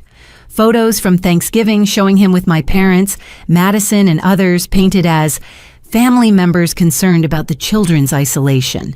And then the gut punch, an affidavit from my mother. I read her sworn statement with growing nausea. I, Elizabeth Mitchell, being of sound mind and body, do hereby attest that my daughter, Aiden Mitchell, has exhibited increasingly erratic behavior since her divorce. Despite numerous attempts to include her in family gatherings, she has chosen to isolate herself and her children. On Thanksgiving, I extended an invitation to the entire family, but Aiden refused to attend, citing imaginary conflicts. Her subsequent hostile messages disrupted our peaceful family gathering and caused distress to all present, including Brandon Hayes, who has remained committed to maintaining family bonds despite the divorce. I am deeply concerned about my grandchildren's well-being. Aiden has prevented regular contact using the children as weapons in her ongoing vendetta against their father. Brandon has shown nothing but patience and dedication, attending family functions and maintaining relationships that Aiden seeks to destroy. I believe it would be in the children's best interest to have increased time with their father, who provides stability and encourages family connections rather than isolation and conflict. Each word was a dagger. My own mother swearing under oath that I was unstable, vindictive, and harmful to my own children. The invitation that never existed was now a legal fact. My exclusion had become my choice. Brandon's gambling addiction and financial abuse had vanished, replaced by his patience and dedication. But Janet had found something else. A second chain of emails between Brandon's lawyer and someone named Patricia Stern. It took me a moment to place the name Margaret's attorney. The emails were careful, couched in legal language, but the intent was clear. Margaret was considering establishing trusts for the children, but wanted assurance of stable guardianship. Brandon's lawyer assured her that proceedings were underway to rectify the custodial imbalance, and that Mr. Hayes would be better positioned to manage any fiduciary responsibilities by early December. They weren't just trying to change custody. They were positioning Brandon to control any inheritance the children might receive from Margaret. My phone rang. Janet. "Tell me you've read everything," she said without preamble. "I've read it. Janet, my mother's affidavit is perjury. We can prove that. But Aiden, there's something else. I had my investigator do some digging after getting these documents. Brandon's been busy." "What do you mean?" "He filed a change of address 3 weeks ago. Want to guess where he's living now?" My stomach dropped. "No. He's renting the apartment above your parents' garage, the same unit they used to rent out on Airbnb. He's been living 50 feet from your mother for almost a month." I sank onto my couch. That's why she's been so involved. He's right there feeding her lies every day. It's worse. My investigator found something interesting. Your mother didn't just rent to him. She's charging him $1 a month. Nominal rent to make it legal, but essentially free housing. And Aiden, the lease is for 2 years. 2 years. My mother had given my gambling addict ex-husband free housing for 2 years. But wait, Janet continued. There's more. I pulled property records. Your parents refinanced their house 6 weeks ago, took out a significant amount of equity. Want to guess what they needed the money for? I don't know. But I was starting to see the shape of something awful. Your mother has been having financial troubles. Nothing dramatic, but enough. Some bad investments, some overspending based on anticipated inheritance from Margaret. She's been counting on that money for years, apparently. Living above their means, assuming it would come through. The refinance was a band-aid. So when Margaret started making noises about conditions, your mother panicked. She needs that inheritance not for luxury, but to avoid losing the house. And if that means sacrificing you and providing false testimony to secure it, apparently, that's a trade she's willing to make. I thought about my childhood home, the place where I'd felt safe and loved. Now it sheltered Brandon, housed my mother's betrayal, stood as collateral for her greed. What about the emergency filing, I asked. Here's the interesting part. It hasn't been filed yet. The email was a scare tactic, hoping you'd panic and agree to mediation on their terms. But the documents are ready. If you don't play ball, they'll file Monday morning. What are they hoping to achieve?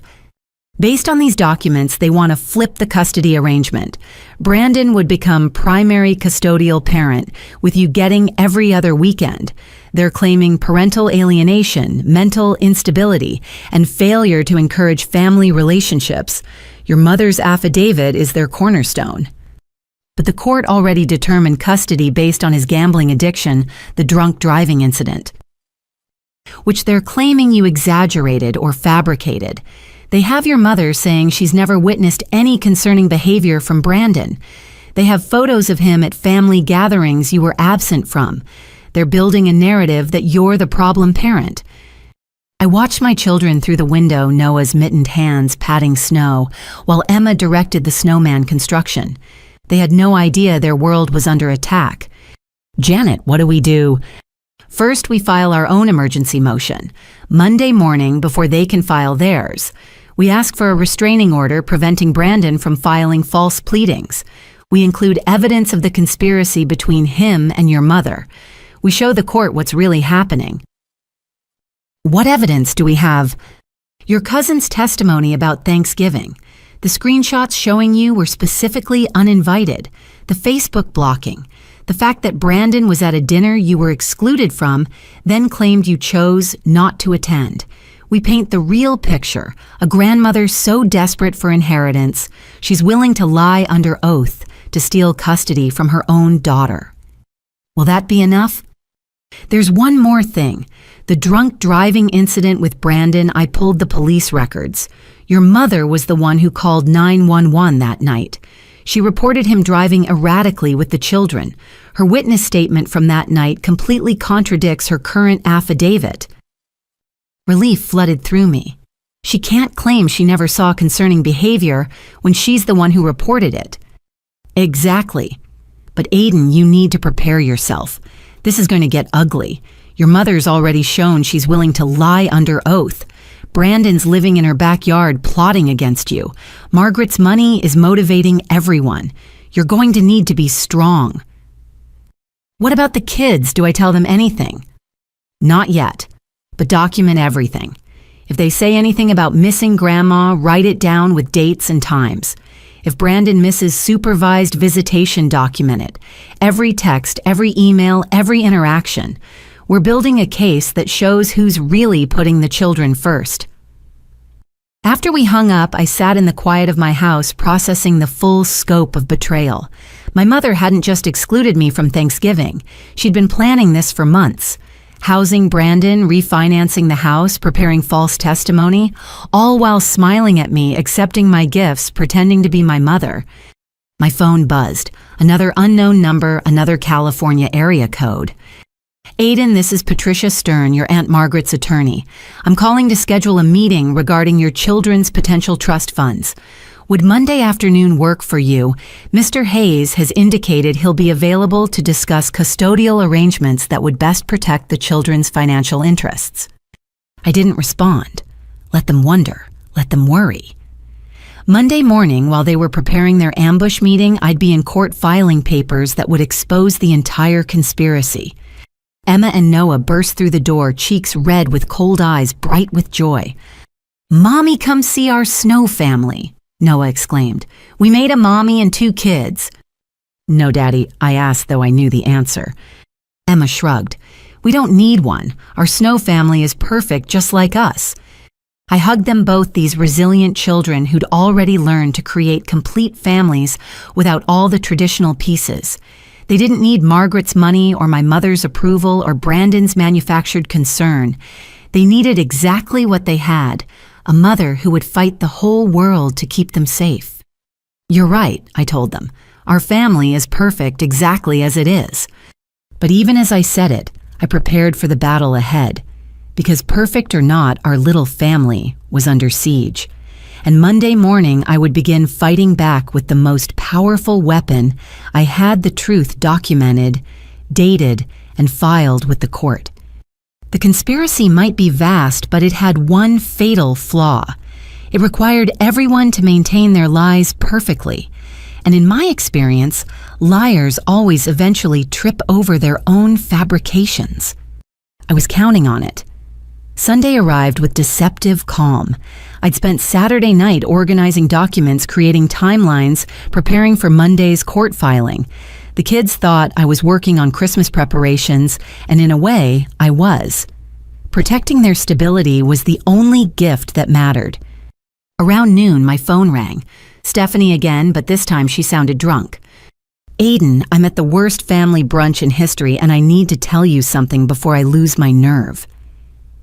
Where are you? Your mom's house. Command performance for everyone still in town. Margaret's holding court like the Queen of England, and your mom's playing perfect hostess, while Brandon serves mimosas like he's the son she always wanted. Brandon's serving drinks at my mother's house. Oh, it gets better. He's wearing an apron that says "World's Best Dad" and talking about taking the kids to Disney World once things get sorted out. Your mom's practically glowing with pride. I gripped the phone tighter. Stephanie, you sound upset. What happened? I know I already brought you those documents, but there's more. Last night I couldn't stop thinking about it all. So this morning I had breakfast with my mom and she told me something about your mom and Margaret from years ago. Aiden, this goes back further than you know. What do you mean? 20 years ago when we were kids, there was another inheritance situation. Remember, Great Aunt Dorothy? I vaguely recalled a stern woman who'd visited occasionally when I was young. She left everything to charity, right? Wrong. She was going to leave it to charity because she didn't approve of how modern the family had become. Too many divorces, she said. Your mom spent 2 years convincing her otherwise. Made everyone pretend things were perfect whenever Dorothy visited. Hide pregnancies if the parents weren't married. Pretend separated couples were still together. I don't remember any of this. You were young, but my mom remembers. Your mom successfully got Dorothy to change her will. The family got the money, and your mom got a taste for inheritance manipulation. You're saying she's done this before? I'm saying this is her playbook. Create the perfect family tableau for the rich relative. Hide anyone who doesn't fit. Rewrite reality if necessary. She pulled it off once and got about $300,000. Now, with Margaret's millions at stake, she's playing the same game, but bigger. Through the phone, I heard voices in the background, including one that made my blood run cold. My children's voices. Stephanie, are Emma and Noah there? Oh God, Aiden, I thought you knew. Brandon brought them for his supervised visitation. Except it doesn't look very supervised. He's got them performing for Margaret like trained seals. Emma just had to recite some poem and Noah's showing off his reading skills. His visitation is supposed to be at the supervised center with a court-appointed monitor. He can't just take them to my mother's house. Your mom's acting as the supervisor. She got herself approved last month, apparently. Didn't anyone tell you? My hands shook with rage. No one had told me. Brandon's supervised visitation was court-ordered to take place at a neutral location with a trained professional, not at my mother's house with Margaret conducting inheritance interviews. I need to come get them now. Wait, there's more. I'm in the bathroom again, but I can hear Margaret talking to them. She's asking Emma about her family wishes and whether she misses having Daddy at home. She's recording it, Aiden, on her phone. She's interviewing my 8-year-old about our divorce, and Brandon's coaching her answers. I heard him whisper, "Remember what we practiced," when Emma hesitated. Your mom's standing there, beaming like this is all perfectly normal. I was already grabbing my keys. I'm coming. Don't let them leave with the kids. Aiden, there's one more thing. The real reason I called. Last night I went out drinking with Madison. She's a mess. The pressure about Tyler is getting to her. But when she was really drunk, she told me something. Your mom didn't just give Brandon free rent. She's been paying his legal bills too. All of them. The whole custody fight has been funded by your mother. The final piece clicked into place. My mother wasn't just supporting Brandon's custody grab. She was financing it. Every motion filed against me, every threatening letter from his lawyer, every court appearance, all paid for by the woman who gave birth to me. I have to go get my kids, I said, already heading for the door. Be careful. Margaret's lawyer is here too. That Patricia Stern woman. They might be planning something. Let them plan. They don't get to use my children as props in their inheritance scheme. The 15-minute drive to my childhood home felt like hours. Every red light was agony as I imagined my children being coached, recorded, manipulated. By the time I pulled into the driveway, my rage had crystallized into cold determination. I didn't knock. The door was unlocked as always during family gatherings. I walked in to find a scene that would have been comical if it weren't so sinister. My mother's dining room had been transformed into what looked like a corporate boardroom. Margaret sat at the head of the table with Patricia Stern beside her. Brandon sat across from them with Emma and Noah, who looked uncomfortable in formal clothes I didn't recognize. "Mommy," Noah jumped up, relief flooding his face. "Aiden." My mother stood quickly, her face cycling through emotions. "What are you doing here?" "Collecting my children from an unauthorized visitation location. Brandon, you're in violation of the custody order. This visit is terminated immediately." "Now, Aiden," Brandon began in his reasonable voice, the one he used when he was lying. "Your mother is a court-approved supervisor. Everything's perfectly legal." "Show me the paperwork approving this location." He glanced at my mother, who glanced at Patricia Stern. No one produced any documents. "That's what I thought. Emma, Noah, get your things. We're leaving." "Actually," Patricia Stern interjected, "we were just having a lovely chat with the children about their hopes for the future. Very illuminating." "You were interrogating minors without parental consent or legal representation present. I hope you recorded it all, because my lawyer will want to see exactly what questions you asked my 8-year-old about her family situation." Margaret finally spoke, her voice cultured and cold. "There's no need for dramatics, Aiden. We're all family here." "No," I said firmly. "Family doesn't ambush children. Family doesn't secretly record them. Family doesn't use them as pawns in inheritance games." "How dare you?" my mother began, but I cut her off. "How dare I?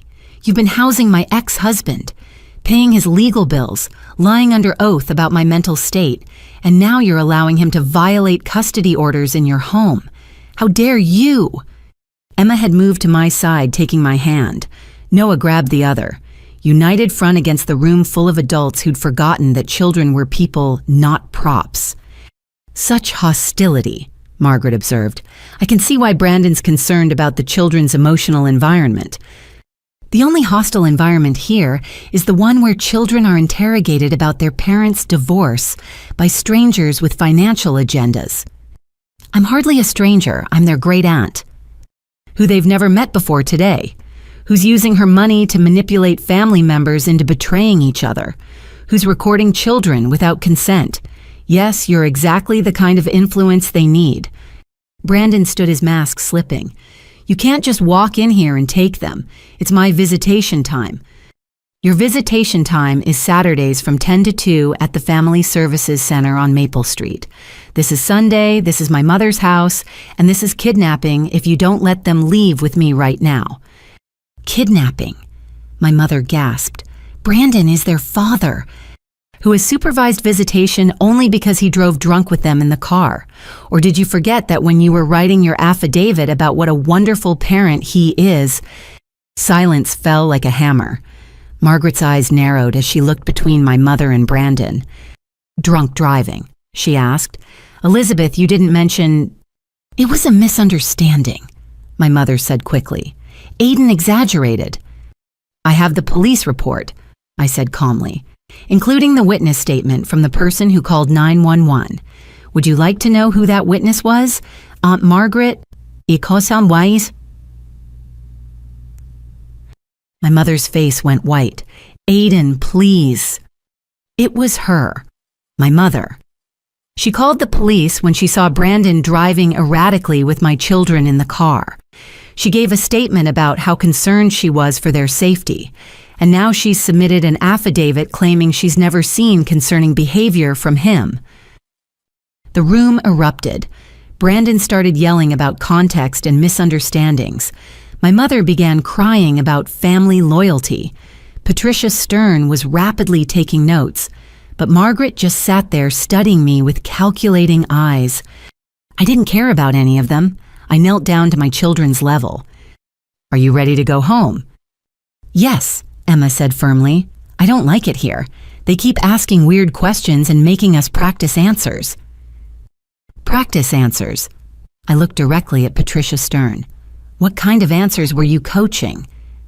"Nobody was coaching anyone," Brandon said too quickly. "That's not true." Emma said, her 8-year-old integrity stronger than all the adults in the room.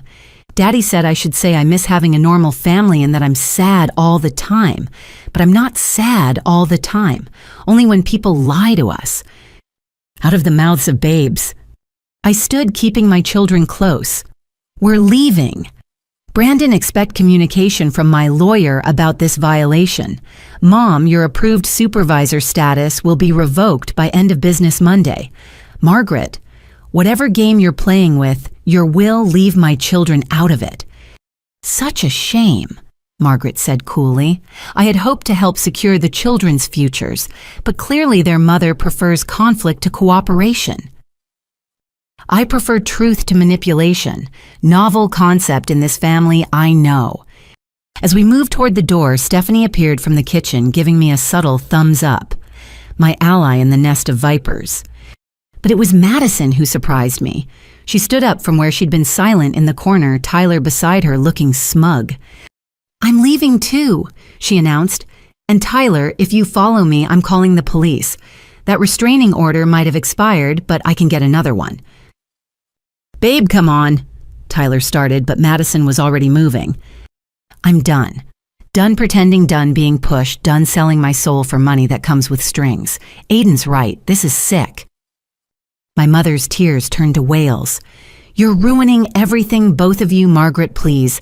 They're emotional, they don't mean... We mean every word I said from the doorway. And Mom, check your bank statements. Find out how much you've spent on Brandon's legal bills. Then ask yourself if betraying your daughter was worth it. We left together, Madison and I, our children between us. As we reached our cars, Emma looked up at me. Mommy, why was everyone so mean in there? Because sometimes people want money more than they want to be kind, I said honestly. But we don't have to be like that. Good, Noah chimed in. I don't want mean grandma's money anyway. Mean grandma, from the mouths of babes indeed. Madison hugged me before getting in her car. Family meeting tonight, just us and the kids. Order pizza and figure out how to fight back. Yes, I agreed. The real family meeting. As I drove away from my childhood home, I realized something had shifted. The battle lines weren't just drawn anymore. The first skirmish had been fought, and we'd escaped with the truth intact and our children safe. But Monday was coming, and with it, the real war would begin. Sunday evening found Madison and me in my living room surrounded by pizza boxes and legal documents while our kids played in the basement. The adrenaline from the afternoon's confrontation had faded, leaving exhaustion and determination in equal measure. I can't believe Mom's been paying Brandon's legal bills, Madison said, shaking her head. Actually, no, I can believe it. I just can't believe we didn't see it sooner. I showed her the document Stephanie had brought, the emails from Janet, the growing pile of evidence. It's all connected. Mom's financial troubles, Margaret's conditions, Brandon's sudden legal resources. They've been planning this for months. What did your lawyer say about the visitation violation? Emergency hearing at 8 tomorrow morning. She's confident we can get his privileges revoked and potentially file charges for custodial interference. Taking them to an unapproved location, having them interviewed by Margaret's lawyer, he handed us ammunition.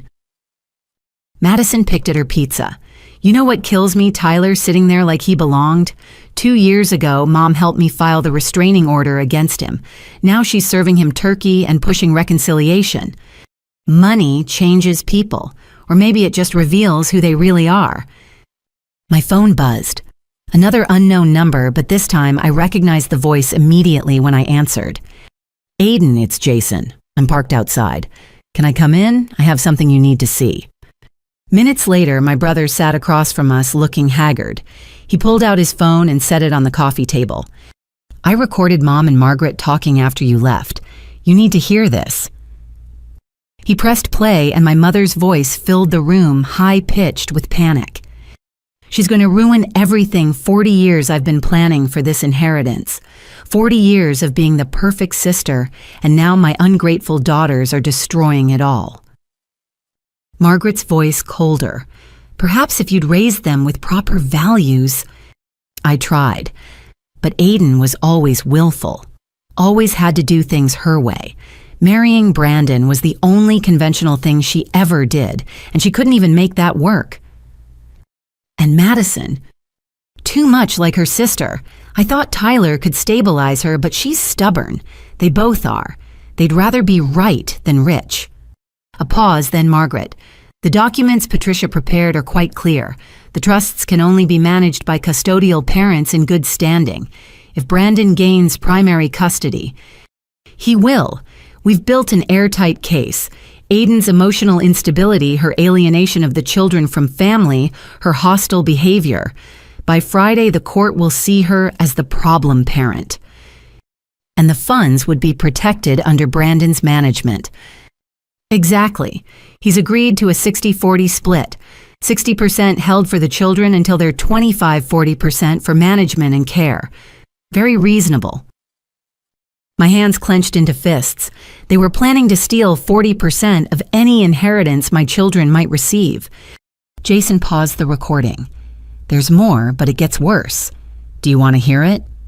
Madison and I exchanged glances. Play it, I said. The recording continued, a door closing, then Brandon's voice joining the conversation. The kids did great today. Emma's smart but malleable. A few more sessions and she'll be telling the judge exactly what we need. Noah's too young to be a problem.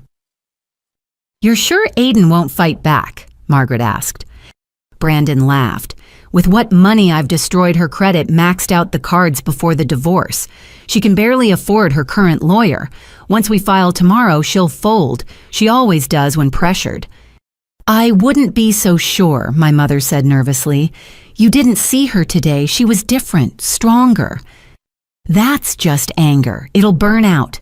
Trust me, I was married to her for 10 years. She talks tough but crumbles when it counts. By Christmas, I'll have the kids, and we'll all be one big happy family again. Right, Elizabeth? Right, my mother agreed. One big happy family. Jason stopped the recording. I left after that. Couldn't stomach anymore. But you need to know they're filing something big tomorrow, not just custody stuff. Brandon kept mentioning the nuclear option. Any idea what that means? Madison asked. No, but Patricia Stern made some calls. I heard her mention adult protective services. My blood ran cold. They wouldn't. Wouldn't what? Madison looked confused. Claim I'm an unfit parent to the point of endangering the children. It's the nuclear option in custody battles. Make allegations serious enough that CPS has to investigate. Even if they're proven false, the investigation itself becomes a mark against you. But that's insane, Jason protested. The kids are clearly fine, happy, healthy, loved. Doesn't matter. An investigation would delay any custody hearings, give Brandon time to establish status quo with increased visitation, maybe even emergency temporary custody if they spin it right. We sat in heavy silence, absorbing the full weight of their conspiracy. Then Madison's phone chimed. She looked at it and her face went pale. It's from Tyler. He says if I don't agree to counseling with him by tomorrow, he's going to file for partial custody of the boys based on my erratic behavior today. He's not even their father, I exclaimed. No, but he lived with us for 2 years. In some states, that's enough to claim de facto parent status. Mom must have told him about it. The tentacles of this conspiracy kept reaching further. Everyone who'd ever hurt us was being weaponized against us. We need help, Jason said quietly. Real help, legal help, financial help. You can't fight this alone. He was right, but I'd depleted my savings during the divorce. Madison was barely keeping her boutique afloat. We were David facing a Goliath funded by our own mother. That's when Emma appeared at the top of the basement stairs. Mom, there's someone at the door. I peered through the peephole to see Stephanie standing there with an older man I didn't recognize. I opened the door cautiously. Aiden, this is my dad, Uncle Robert, Mom's brother. He has something to tell you. Robert Chen entered slowly, his face grave. He'd been estranged from the family for years after marrying outside the approved cultural boundaries. I barely knew him, but I remembered my mother's disdain whenever his name came up. I heard about what Elizabeth's doing, he said without preamble. Stephanie told me everything. I want to help. Why? Madison asked bluntly. You haven't been part of this family for 15 years. Because I know what it's like to be excluded for not fitting Elizabeth's image of perfect family. Because I have successful daughters who were written off as half-breeds by their own aunt. And because I've done very well in tech, well enough to ensure my sister doesn't get to destroy her children for money. What are you saying? I asked. I'm saying I'll fund your legal defense, both of you. The best lawyers money can buy. Let's see how Brandon's case holds up against a real legal team. We can't accept that, I said automatically. Yes, you can. Consider it retroactive child support for all the birthdays and holidays Elizabeth made sure I missed with you kids. Besides, his smile was sharp. I'd pay twice as much just to see her face when she realizes her schemes are falling apart. Hope bloomed in my chest for the first time in days. Are you serious? Dead serious. I've already made some calls. Janet Chen is good, but for this, you need Catherine Winters. She's the best custody attorney in the state, and she owes me a favor. She'll see you at 7 a.m. before your 8 a.m. hearing. Madison Thomas Park handles restraining orders and harassment claims. He'll meet with you at the same time. Madison started crying. I don't even know what to say. Say you'll fight. Say you won't let Elizabeth sell your children for Margaret's approval. Say you'll protect what matters. Yes, we said in unison. As Uncle Robert and Stephanie left with promises to check in tomorrow, I felt the tide beginning to turn. We weren't alone.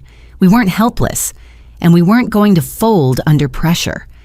My phone buzzed one last time. A text from my mother. Last chance. Apologize to Margaret and Brandon, agree to counseling, and we can work this out as a family. I showed it to Madison and Jason. Then I typed my response. The only thing I'll be agreeing to is the truth being told in court. See you tomorrow. I hit send, then turned off my phone.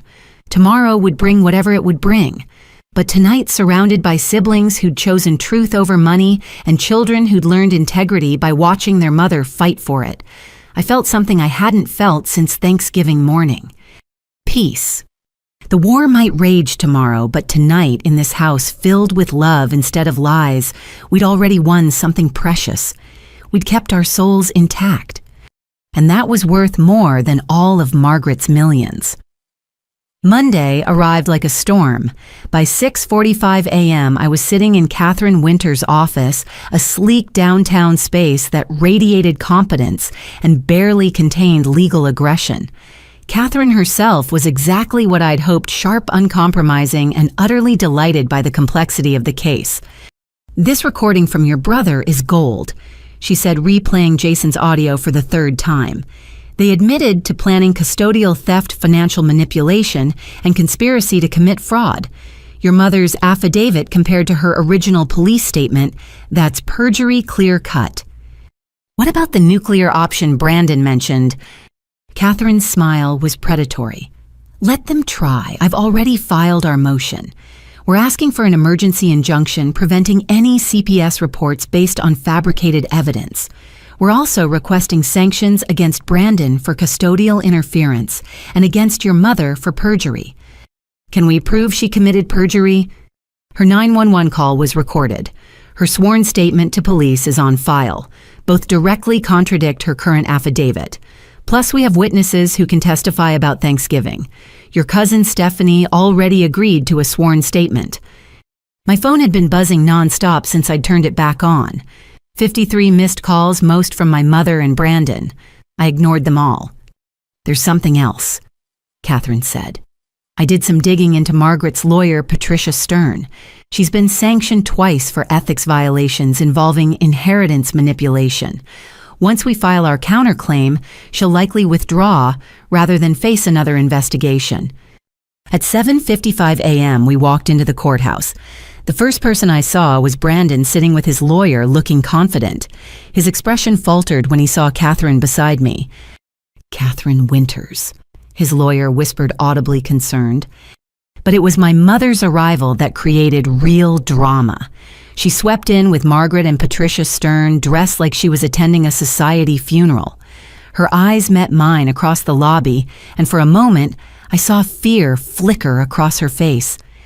All rise, the bailiff called, and we entered the courtroom. What followed was 45 minutes of legal decimation. Catherine presented our emergency motion with surgical precision. The doctored visitation, the recorded conspiracy, the perjury evidence. She played Jason's recording in full, letting my mother's voice fill the courtroom as she discussed stealing 40% of my children's potential inheritance. Brandon's lawyer tried to object to claim the recording was inadmissible, but Judge Morrison had heard enough. "Mr. Hayes." The judge's voice was arctic. "Did you or did you not take the minor children to an unapproved location during your supervised visitation?" "Your Honor, their grandmother is an approved supervisor." "That's not what I asked. Was the location approved?" "No, but." "Did you allow a third party to interview the children about their family situation without their mother's consent?" Brandon glanced at his lawyer, who seemed to be shrinking into his chair. "They were just talking to their aunt." "Their aunt's attorney, according to this evidence, while being coached on responses. Mr. Hayes, I'm revoking your visitation privileges pending a full review.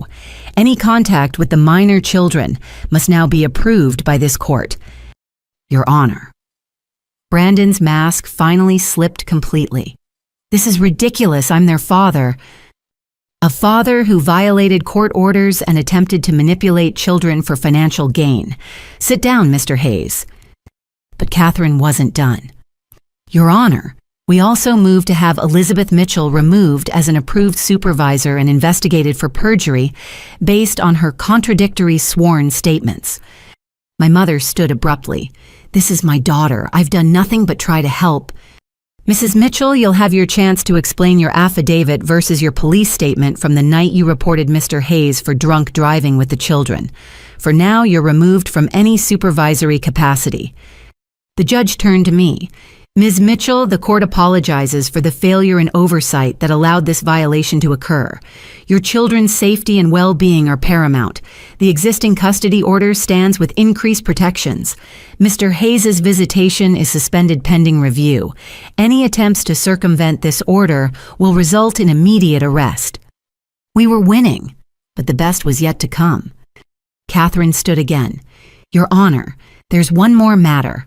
We have evidence that Mrs. Elizabeth Mitchell has been financing Mr. Hayes' legal action against her own daughter. We request full financial disclosure and sanctions for this conflict of interest." "Granted. Mrs. Mitchell, you'll provide full financial records within 48 hours. Any funds provided to Mr. Hayes for legal action against Ms. Mitchell may be subject to recovery."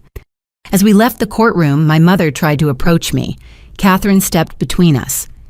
"Any communication goes through my office, Mrs. Mitchell, and I'd advise you to retain criminal counsel. Perjury charges are likely forthcoming." In the hallway, Brandon was raging at his lawyer while Margaret watched with cold calculation. Patricia Stern was already on her phone, probably calling her malpractice insurance. Madison emerged from a nearby courtroom looking triumphant. "Restraining order granted. Tyler can't come within 500 feet of me or the boys. And get this, the judge referenced his presence at Thanksgiving as evidence of stalking behavior. Mom's invitation actually helped prove my case." We celebrated quietly, aware of the stares and whispers around us. But I had one more move to make. That afternoon, I sat at my computer and opened Facebook. It was time for the truth to be public. I crafted my post, carefully attaching screenshots of key documents, the photo of the gifts I'd never delivered, and a simple statement. Many of you saw Thanksgiving photos from my family's gathering and wondered why my children and I weren't there. The truth is, we were specifically uninvited because my recent divorce made us too chaotic for a family dinner designed to impress a wealthy relative. What followed was a conspiracy to steal custody of my children, funded by my own mother based on lies about my mental health and false claims of alienation. Today, the court saw through these lies. My ex-husband's visitation has been revoked for endangering our children. My mother has been removed as a supervisor and faces perjury charges. I share this not for sympathy, but for transparency. Family should mean unconditional love, not conditional acceptance based on marital status or inheritance potential. My children deserve better than relatives who see them as pawns in financial games. To those who've reached out with support, thank you. To those who participated in this deception, the truth has a way of surfacing. And to my children who showed more integrity through this ordeal than most of the adults, you are my heroes. Sometimes the family you choose is stronger than the family you're born into. Today, I'm grateful for chosen family, honest friends, and the justice system that protected my children when their own grandparents wouldn't. I tagged everyone who'd been at Thanksgiving, including Tyler and Brandon. Then I hit share. Within minutes, the post began spreading. Comments poured in, mostly supportive, some shocked. But it was Margaret's comment that stopped everyone cold. Interesting fiction, niece. The truth will be revealed when my will is read. Some family members understand loyalty and tradition. Others clearly do not. She just admitted it, publicly, that her will was being used to manipulate family behavior. Catherine called within minutes. Did she just confess to inheritance coercion on Facebook? Please tell me you screenshot that. Already done. Beautiful. We're adding undue influence to our filing. Keep documenting everything. By evening, the post had been shared over 200 times.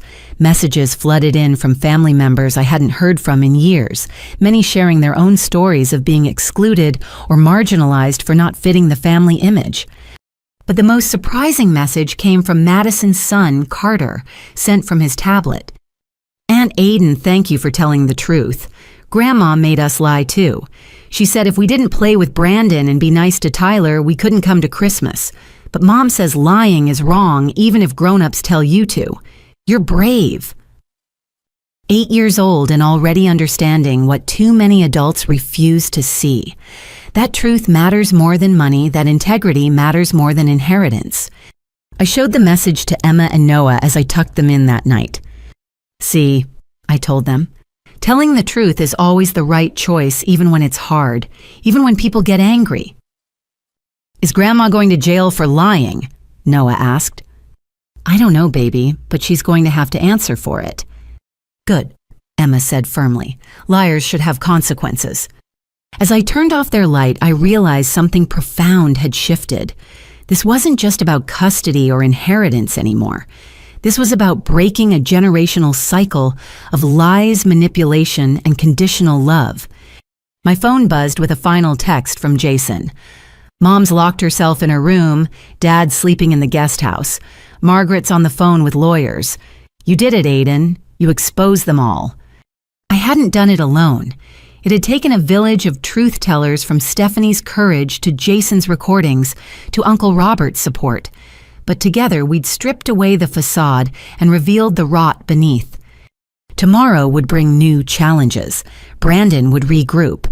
My mother would play victim. Margaret would use her money to punish those who defied her.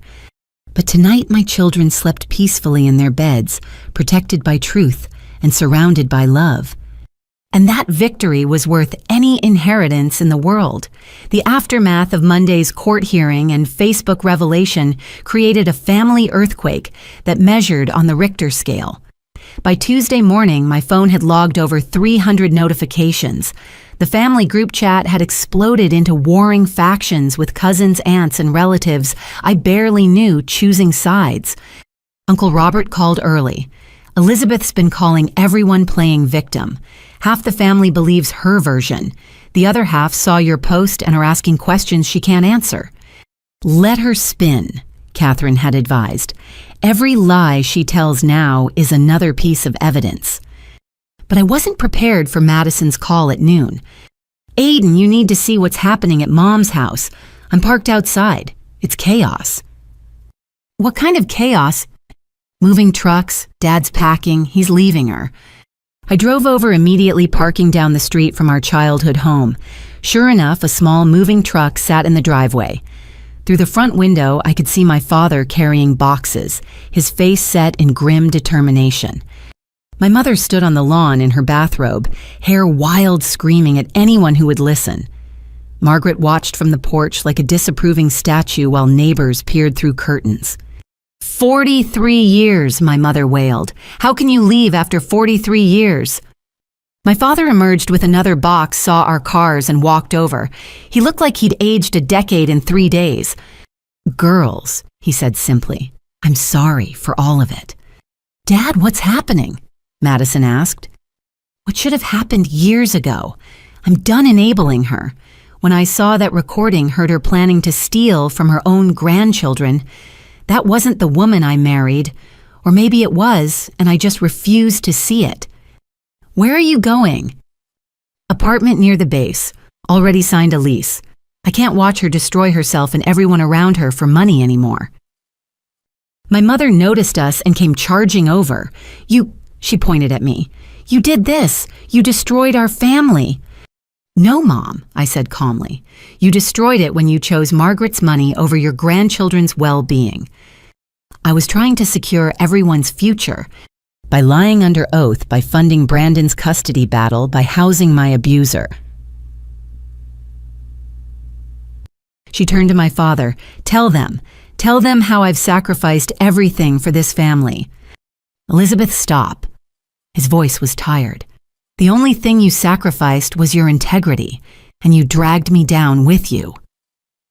If you leave, you get nothing. The house is in my name. Everything is in my name." He smiled sadly. "I know. You made sure of that years ago, but I'd rather have nothing than continue being your accomplice." A car pulled up. Brandon climbed out, followed by his lawyer. My mother brightened. "Brandon, tell them how we're going to fix this." Brandon looked between all of us, calculating. "Actually, Elizabeth, we need to talk, privately, about our financial arrangement." "What financial arrangement?" Margaret's voice cut across the yard. Everyone froze. Brandon's lawyer whispered urgently in his ear, but Brandon's desperation won. "The $50,000 she promised me, for the legal fees and other expenses." $50,000. Margaret descended from the porch. "Elizabeth, you told me you were struggling financially, that you needed my help, yet you had $50,000 to give this man." My mother's face went white. "It was a loan against the inheritance I was investing in the children's future. By bribing their father to steal custody?" "Brandon, shut up," my mother hissed, but he was past caring. "She promised me $50,000 plus 40% of whatever the kids inherit. All I had to do was get custody and play along with the family reconciliation story. But now my visitation's revoked, and I need that money for an appeal." Margaret turned her ice queen gaze on my mother. "You've been spending my money before you even inherited it." "It's not like that." "It's exactly like that. Patricia." Margaret called to her lawyer, who'd been documenting everything on her phone. "I need you to prepare something." "Already on it," Patricia confirmed. Jason arrived then, taking in the scene with wide eyes. "What did I miss?" "Mom getting caught in her own web," Madison summarized. Margaret addressed all of us. "I came here believing Elizabeth when she said her daughters were troubled, unstable, destructive to family unity. But what I've witnessed is a woman so consumed by greed that she'd sell her own grandchildren for a percentage." She turned to me. "Aiden, I owe you an apology. Your reaction to being excluded from Thanksgiving wasn't dramatic or unstable. It was the rational response of a mother protecting her children from wolves in sheep's clothing." My mother fell to her knees. "Margaret, please, I did it all for you, to show you we were worthy. Worthy." Margaret's laugh was bitter. "You've shown me exactly what you are. A liar, a manipulator, and a woman who values money over blood." "But the inheritance will go to those who've shown true character through this ordeal." She looked at me and Madison. "Those who chose truth over profit, who protected their children instead of selling them." "No." My mother's wail could probably be heard 3 blocks away. "You can't. I planned everything. I sacrificed everything." "You sacrificed nothing. Your daughters sacrificed. Your grandchildren sacrificed. Your husband sacrificed his self-respect. You counted money that was never yours." Brandon stepped forward. "What about the 50,000? "What 50,000? Margaret asked coolly. I see no evidence of any such arrangement. Do you, Patricia? None whatsoever. Though I do see grounds for extortion charges if Mr. Hayes continues to harass Mrs. Mitchell for imaginary debts. Brandon's face went purple. She promised we had a deal. Your deal was criminal conspiracy, Catherine interjected, appearing beside me. I hadn't even heard her car. I'd leave now if I were you before I call the police. Brandon looked around wildly, realizing he'd lost every angle. His lawyer pulled him back to their car, probably explaining how badly he'd just incriminated himself. My father loaded the last box into his truck. Elizabeth, the divorce papers will be filed this week. Don't contest it. You've done enough damage. You can't divorce me. I won't allow it. It's not your choice anymore. He turned to us. Girls, I'm sorry I didn't protect you from this sooner. I let my desire for peace override my duty as your father. That changes now.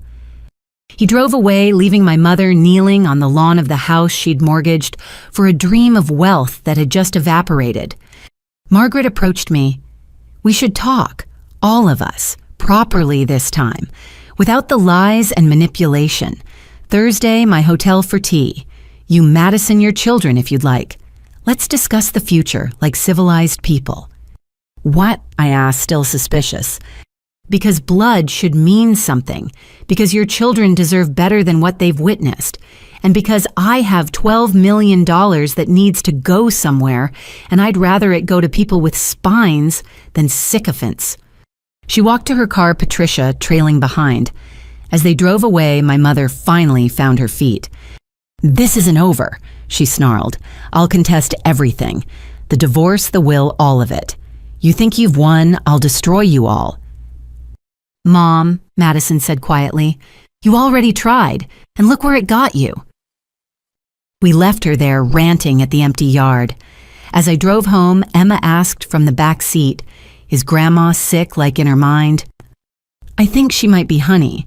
Sometimes people get so focused on wanting something that they forget what really matters. Like how Daddy forgot us when he wanted to gamble. The parallel was painfully accurate. Yes, like that. Will she get better? I thought about the wild look in my mother's eyes, the complete disconnect from reality. I don't know, baby, but that's not our job to fix.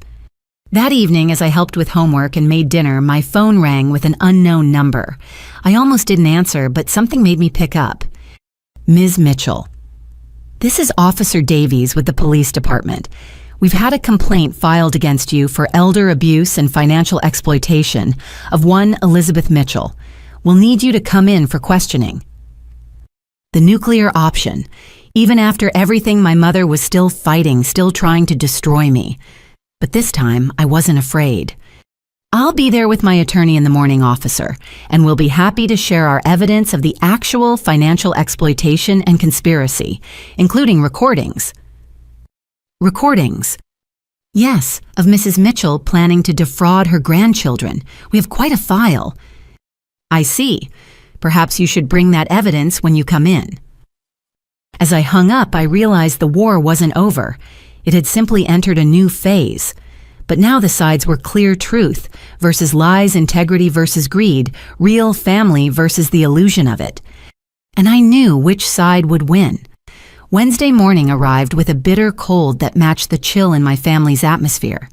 Catherine met me at the police station at exactly 8 a.m., carrying a file box that contained every piece of evidence we'd collected.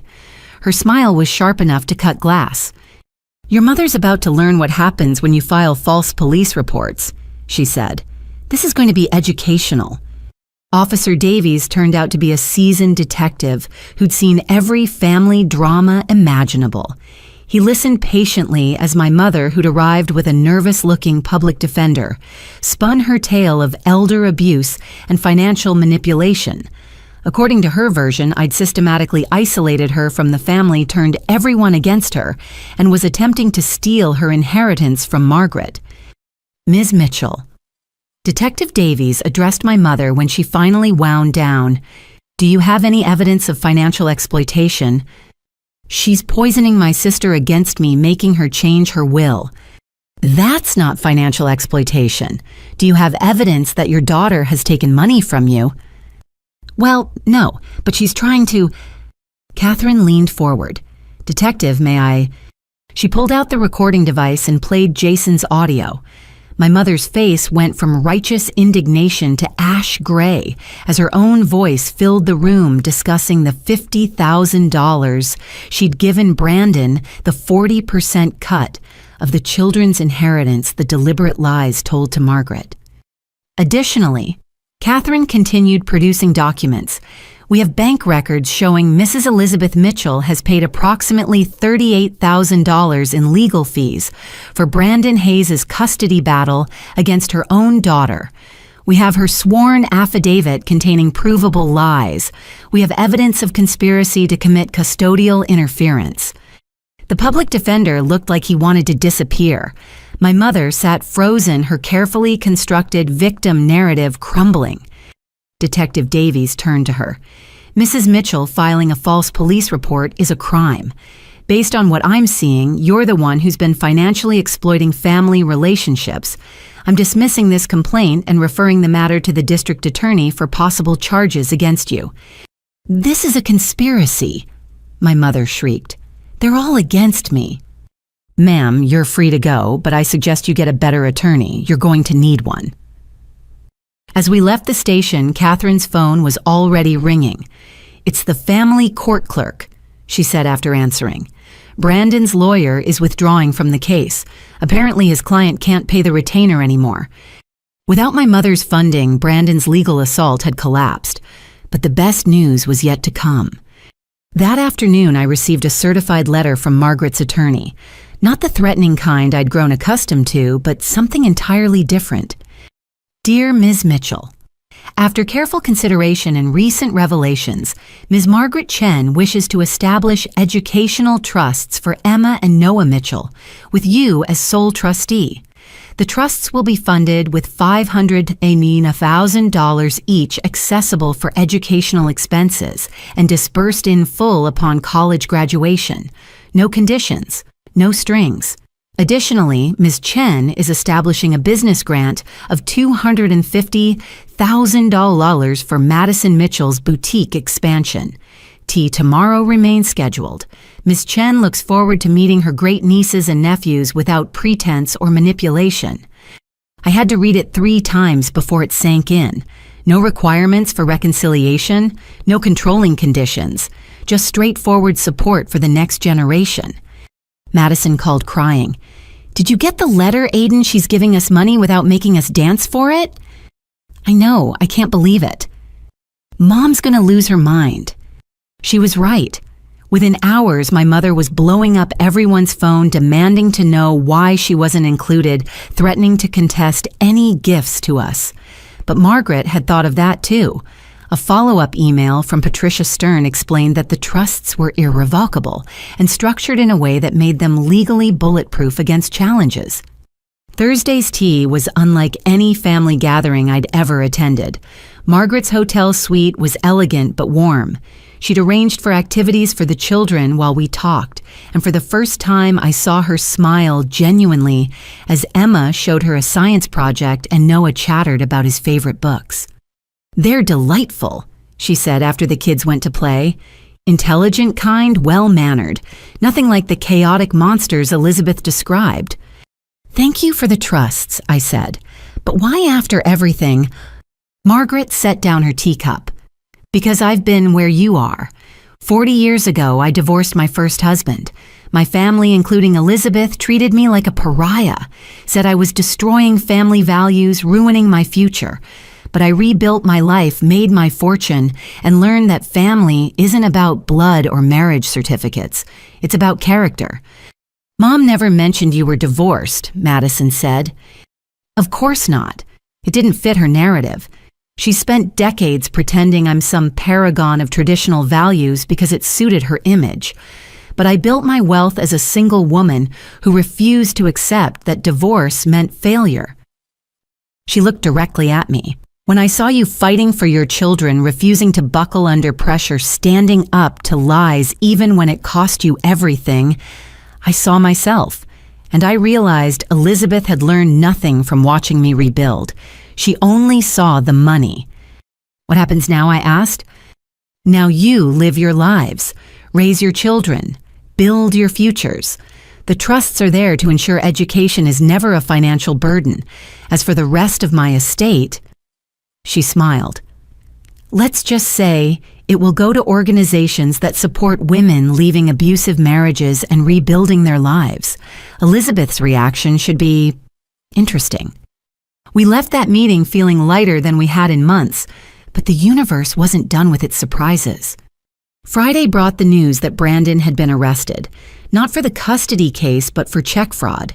Apparently, without my mother's financial support and desperate for money, he'd tried to cash some bad checks at a casino.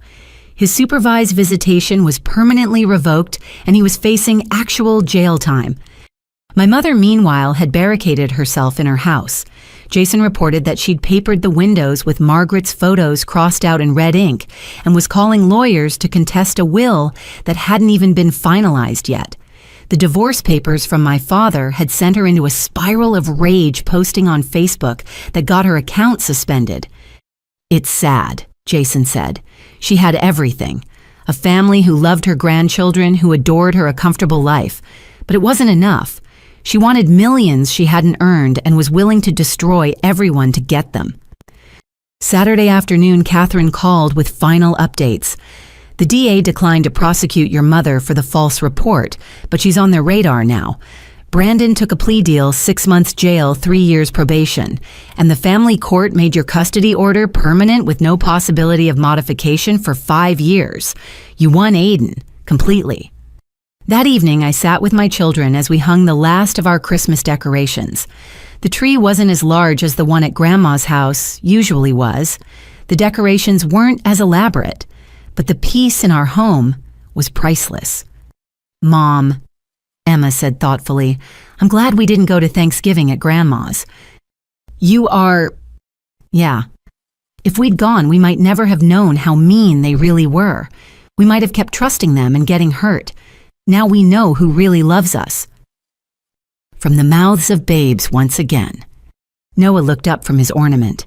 Can we invite Aunt Margaret to our Christmas? Would you like that? She's nice, and she smells like cookies, and she said I could call her Auntie M like in The Wizard of Oz. I smiled. I'll ask her. As bedtime approached, Emma asked one more question. Do you think Grandma will ever say sorry? I thought about my mother alone in her mortgaged house, surrounded by the wreckage of her schemes. I don't know, baby. Some people never learn to apologize. But that's their burden to carry, not ours. Good, she said firmly, because I don't want to forgive her yet. Maybe when I'm older. That's okay. Forgiveness is a choice, not an obligation, and it's something you do for yourself, not for them. That night, after the children were asleep, I stood at my window looking at the snow beginning to fall. Somewhere across town, my mother was probably ranting about injustice and stolen fortunes. Brandon was in a jail cell contemplating his choices. My father was starting fresh in a small apartment, free for the first time in decades. But here in this small house, that mortgage statement said I couldn't afford, but somehow always managed to keep my children were safe. They had trust funds for college that no one could touch. They had an aunt building a business empire with her grant. They had a great-great-aunt who'd chosen character over manipulation. Most importantly, they had a mother who'd refused to sell their security for any price. Sometimes winning doesn't look like inheriting millions. Sometimes it looks like keeping your integrity intact while everything burns down around you. Sometimes it's teaching your children that love isn't conditional, that truth matters more than money, that family is about who shows up honestly, not who shares your DNA. As snow continued to fall, I allowed myself a moment of pure gratitude. We'd survived the storm. We'd exposed the lies. We'd protected what mattered. And that was worth more than all the inheritances in the world. 6 months later, spring had arrived with a promise of renewal that felt personal. Our small house, the one my mother had sneered at during her rare visits, bloomed with fresh possibilities. Emma's science fair project on inherited traits versus chosen behaviors had won first place at regionals, a not-so-subtle commentary on our family drama that her teachers pretended not to notice. Noah had discovered a love for reading that kept me busy with library trips, his appetite for stories as endless as his questions about why families sometimes hurt each other. The doorbell rang on a Saturday morning in May. I opened it to find my father standing there looking healthier than he had in years. The stress lines had softened, his military posture had relaxed into something more genuine. "Hi, Dad." "Aiden, I was hoping. Could I take the kids to the park? I have something for them." I'd been cautious about rebuilding our relationship, but he'd been consistent. Therapy twice a week, Al-Anon meetings to deal with his enabling patterns, and not once had he tried to defend my mother or minimize what had happened. "Kids' grandpa's here." They ran to him with the pure joy children reserve for grandparents who've proven themselves safe again. As they gathered their jackets, he handed me an envelope. "What's this?" "Read it later. It's an apology. A real one, not just words." At the park, I watched from a bench as he pushed Noah on the swings and helped Emma with her skateboarding. The envelope contained a handwritten letter and a check. "Aiden, I failed you as a father when I chose comfortable lies over difficult truths. I let your mother's sickness infect our family because facing it meant admitting my own weakness. Every dollar here represents a day I stayed silent when I should have protected you. It's not enough, will never be enough, but it's yours.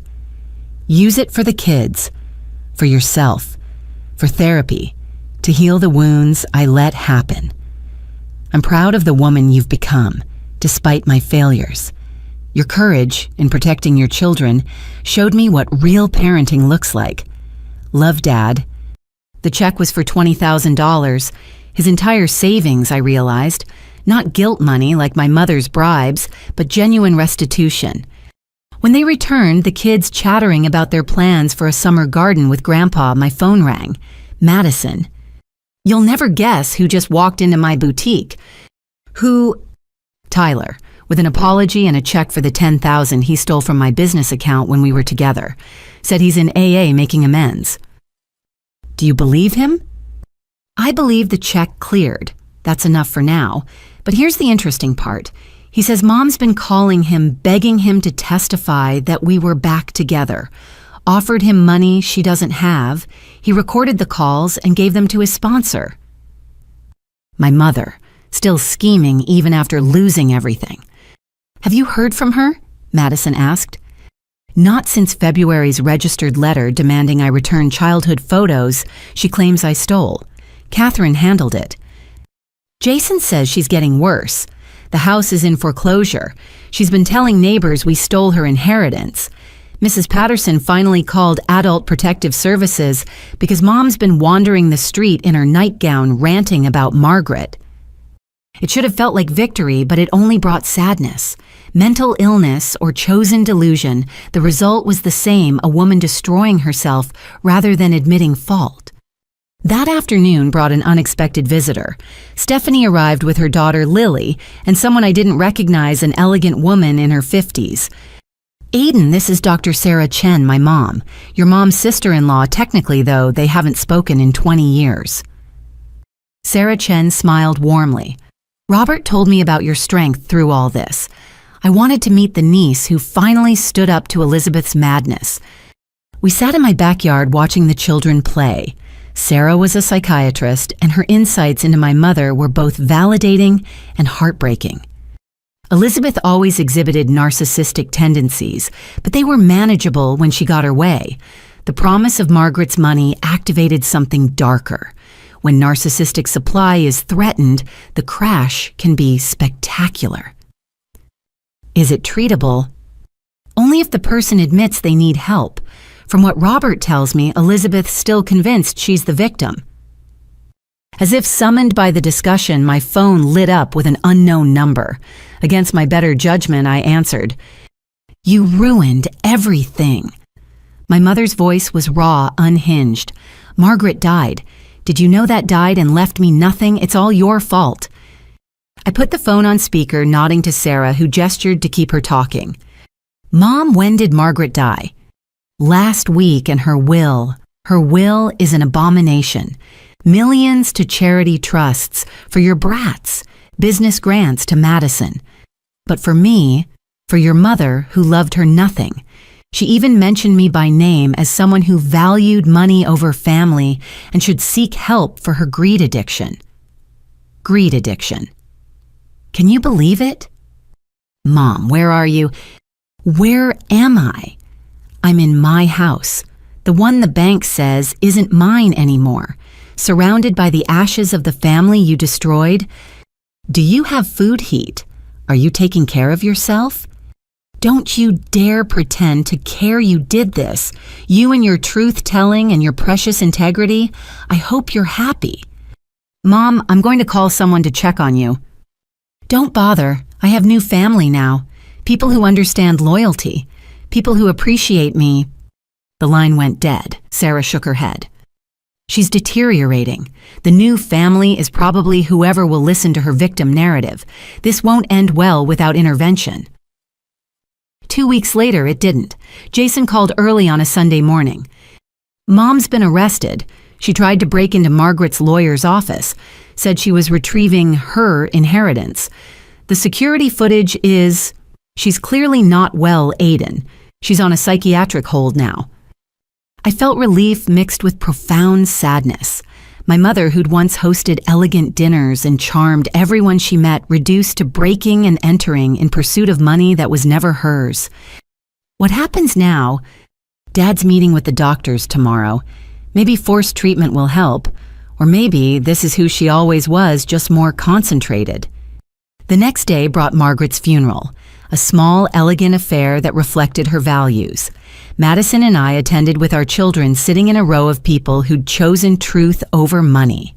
Uncle Robert gave a eulogy about his sister's journey from bitter divorce to business success, her commitment to helping women escape bad marriages, her late-life realization that family meant more than blood.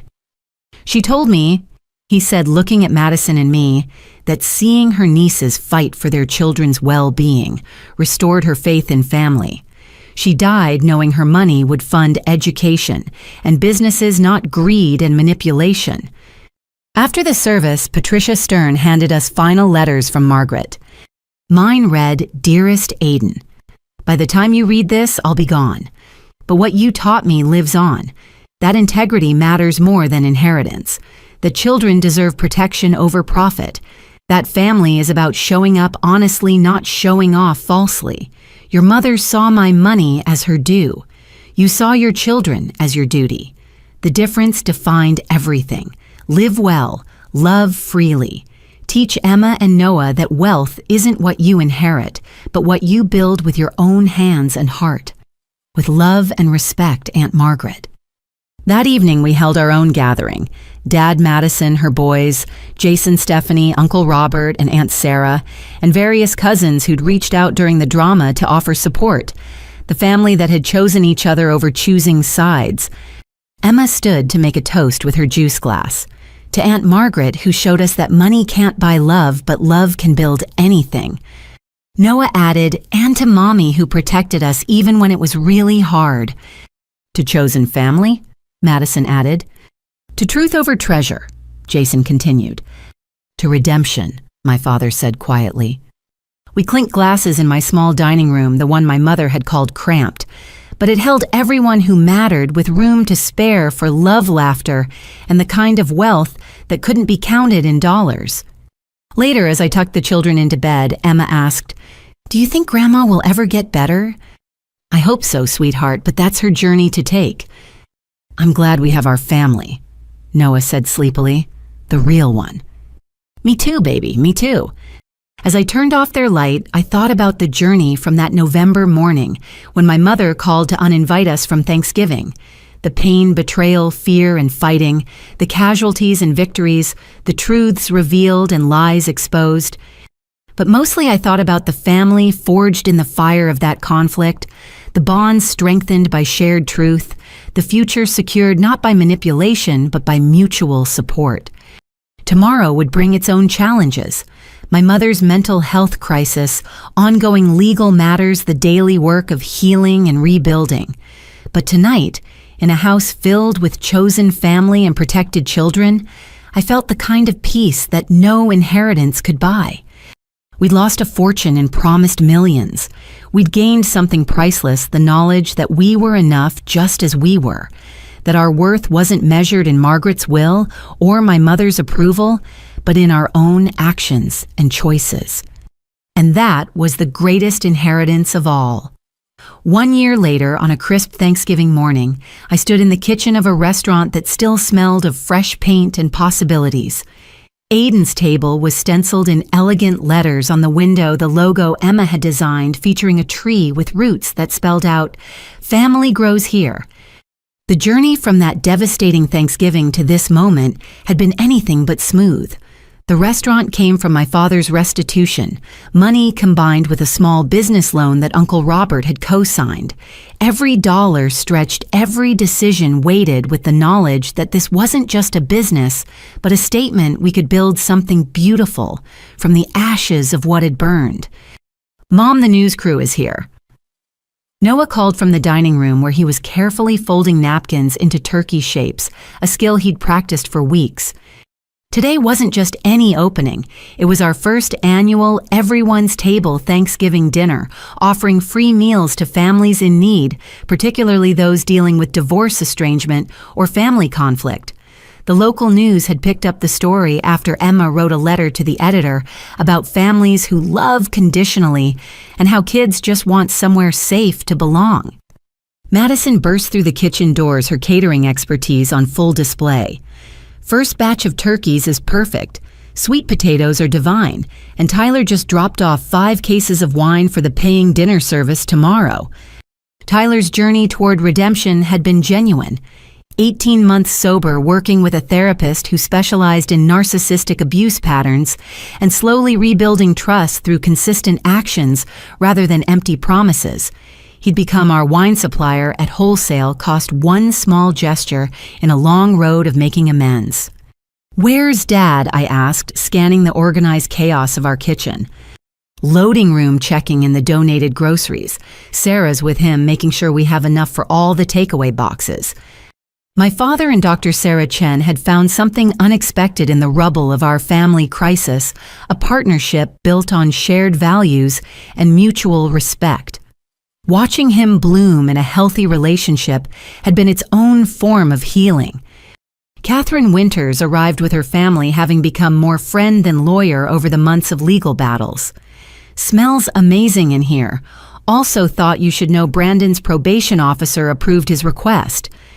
My stomach tightened. "He's coming." "Just to drop off his donation. He won't stay or have contact with the kids. It's part of his making amends process."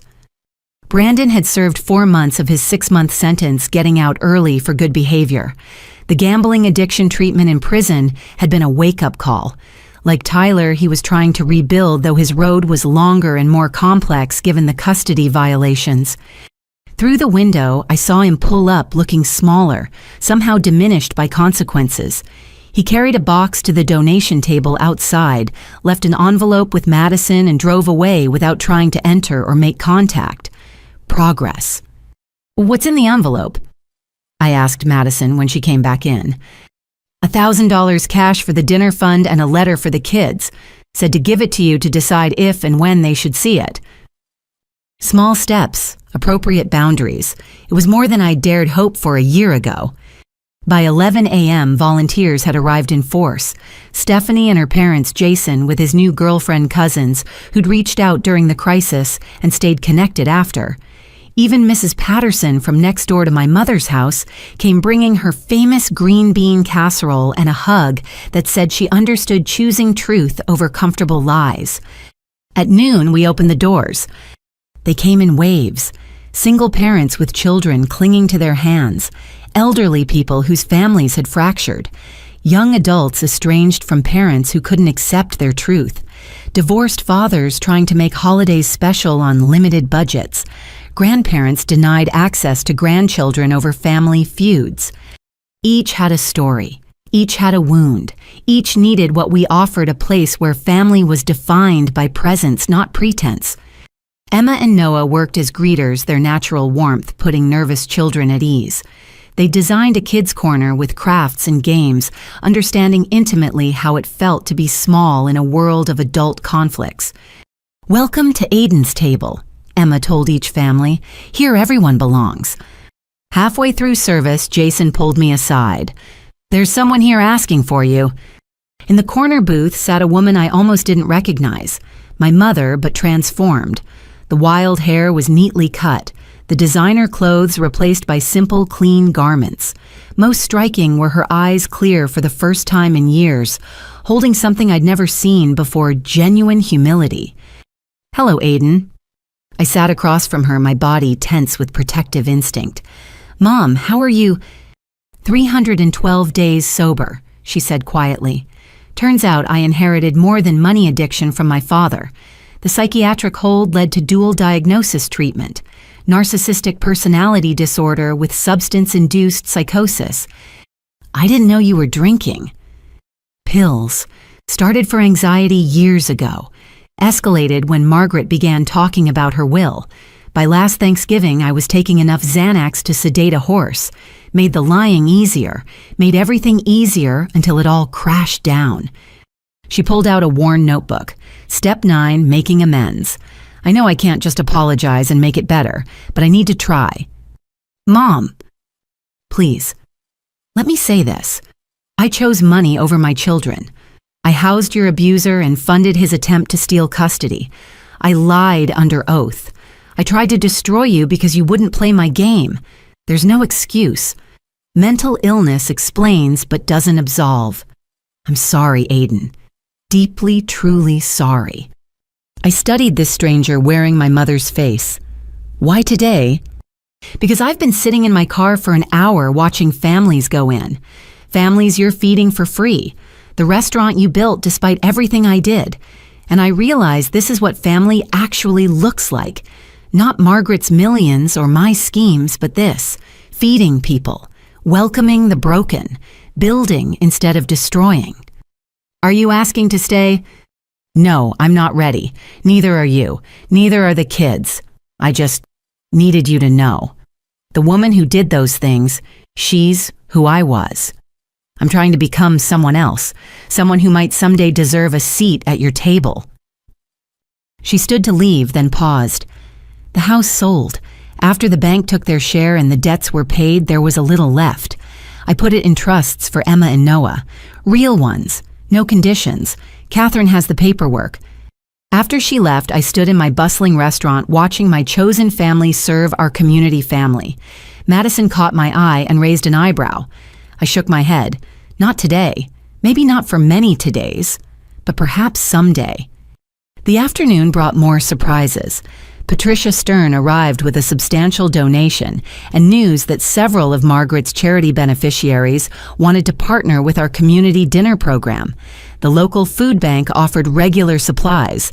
3 other restaurants wanted to join next year's effort. As evening approached and the last of our 247 guests finished their meals, Emma and Noah presented me with a plaque they'd made in art class. "World's strongest mom who taught us family means showing up." "You showed up for us when everyone else left," Emma said. "Now we get to show up for others." "Can we do this every year?" Noah asked. "Feed people who don't have anywhere to go." "Every year, I promised." Jason raised his glass of cider. "A toast to Aiden's table where everyone has a seat." "To chosen family," Madison added. "To redemption," my father said, Sarah's hand in his. "To truth over treasure," Stephanie called out. "To showing up," I finished. As we clinked glasses, I thought about the journey from that November morning when chaos became the excuse to exclude us. The pain had been real, the betrayal devastating, the fight exhausting. But we'd emerged not just intact, but transformed. We'd learned that family wasn't about blood or marriage certificates or inheritance promises. It was about showing up honestly, fighting for each other's well-being, choosing love over money every single time. My phone buzzed with a text from a number I didn't recognize. Watch the news story about your restaurant? You've built something beautiful from our family's ashes. Proud of you, Mom. I showed it to Emma, who read it thoughtfully. Maybe next year. Maybe, I agreed. Healing takes time. As we cleaned up together, volunteers and family working side by side, Noah asked, Mom, are we rich now? I looked around at the full hearts and empty plates, the community we'd fed, and the family we'd found, the future we'd built with our own hands. Yes, baby, we're the richest family I know. And in that moment, in that place, built from pain but furnished with hope, I knew it was true. We'd lost an inheritance of millions but gained something priceless, the knowledge that love multiplies when divided among those who need it most. Margaret's money had gone to charities and education as she'd intended, but her greatest gift had been the lesson learned in its pursuit that family wealth isn't measured in dollars, but in showing up, showing grace, and showing others they're worthy of a seat at the table. As we locked up and headed home, Emma took one hand and Noah the other. Behind us, Madison linked arms with our father and Sarah. Jason and Stephanie debated pie recipes. Our odd patched-together chosen family walked into the November night rich beyond measure in all the ways that truly mattered. Same time next year, Emma asked. Same time next year, I confirmed. And every year after, because this is what we do now. We show up. We serve. We make sure everyone knows they have a place at the table. Even Grandma, Noah wondered. When she's ready, when we're ready, when it's safe for everyone. That's very grown up, he decided. You know what sometimes being grown up means? Admitting you're still growing. As we reached our cars, my father pulled me aside. Elizabeth would have been furious to know Margaret's money built something this beautiful. No, I corrected gently. Margaret's money helped, but we built this, all of us, with our choices, our courage, and our commitment to doing better than what was done to us. He nodded, understanding blooming. You're right. You've always been right. Family isn't what you're given. It's what you build. And what we've built is pretty amazing. Yes, he agreed, looking back at our illuminated restaurant, at the family laughing in the parking lot, at the future stretching bright before us. Yes, it is. That night, I found myself standing at the same window where I'd stood a year ago watching snow begin to fall. But everything else had changed. The children safe in their beds weren't just surviving, but thriving. The family surrounding us was chosen and choosing us back every day. The restaurant would open tomorrow for paying customers, sustainable and real. Most importantly, we'd broken the cycle. Emma and Noah would grow up knowing family meant showing up, not showing off. That love was unconditional even when relationships had conditions. That truth mattered more than money, integrity, more than inheritance. My phone lit up with one final message, this one from Catherine. Thought you should know. Your story inspired 3 of my other clients to fight back against family financial abuse. You didn't just save your kids, Aiden. You lit a path for others. Happy Thanksgiving. I smiled, put the phone away, and went to check on my children one more time.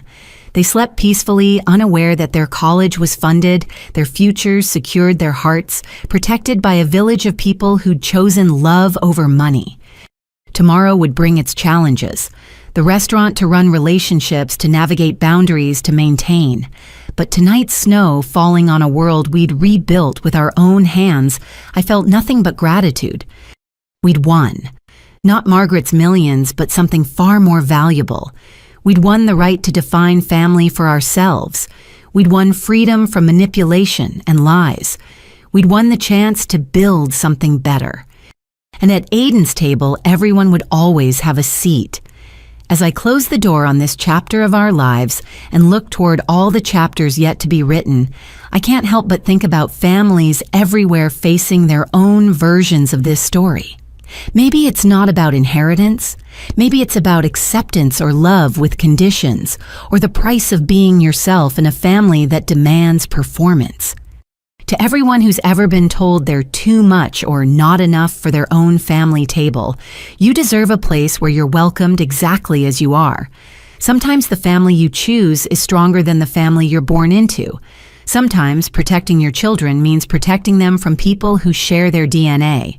Sometimes the greatest inheritance you can give them is the knowledge that love shouldn't cost them their truth. What's your story? Have you ever had to choose between family approval and your own well-being? Have you built your own table when you weren't welcome at another? Have you learned that sometimes love means letting go of people who can only love you when you play your assigned role? Share your thoughts below. Let's build a community of people who understand that family isn't about blood or money or meeting someone else's expectations. It's about showing up, telling the truth, and making room at the table for everyone who needs a place to belong. If this story resonated with you, please consider sharing it with someone who might need to hear that they're not alone. Like this, if you believe families should love unconditionally. Subscribe if you want to hear more stories about choosing truth over treasure integrity, over inheritance.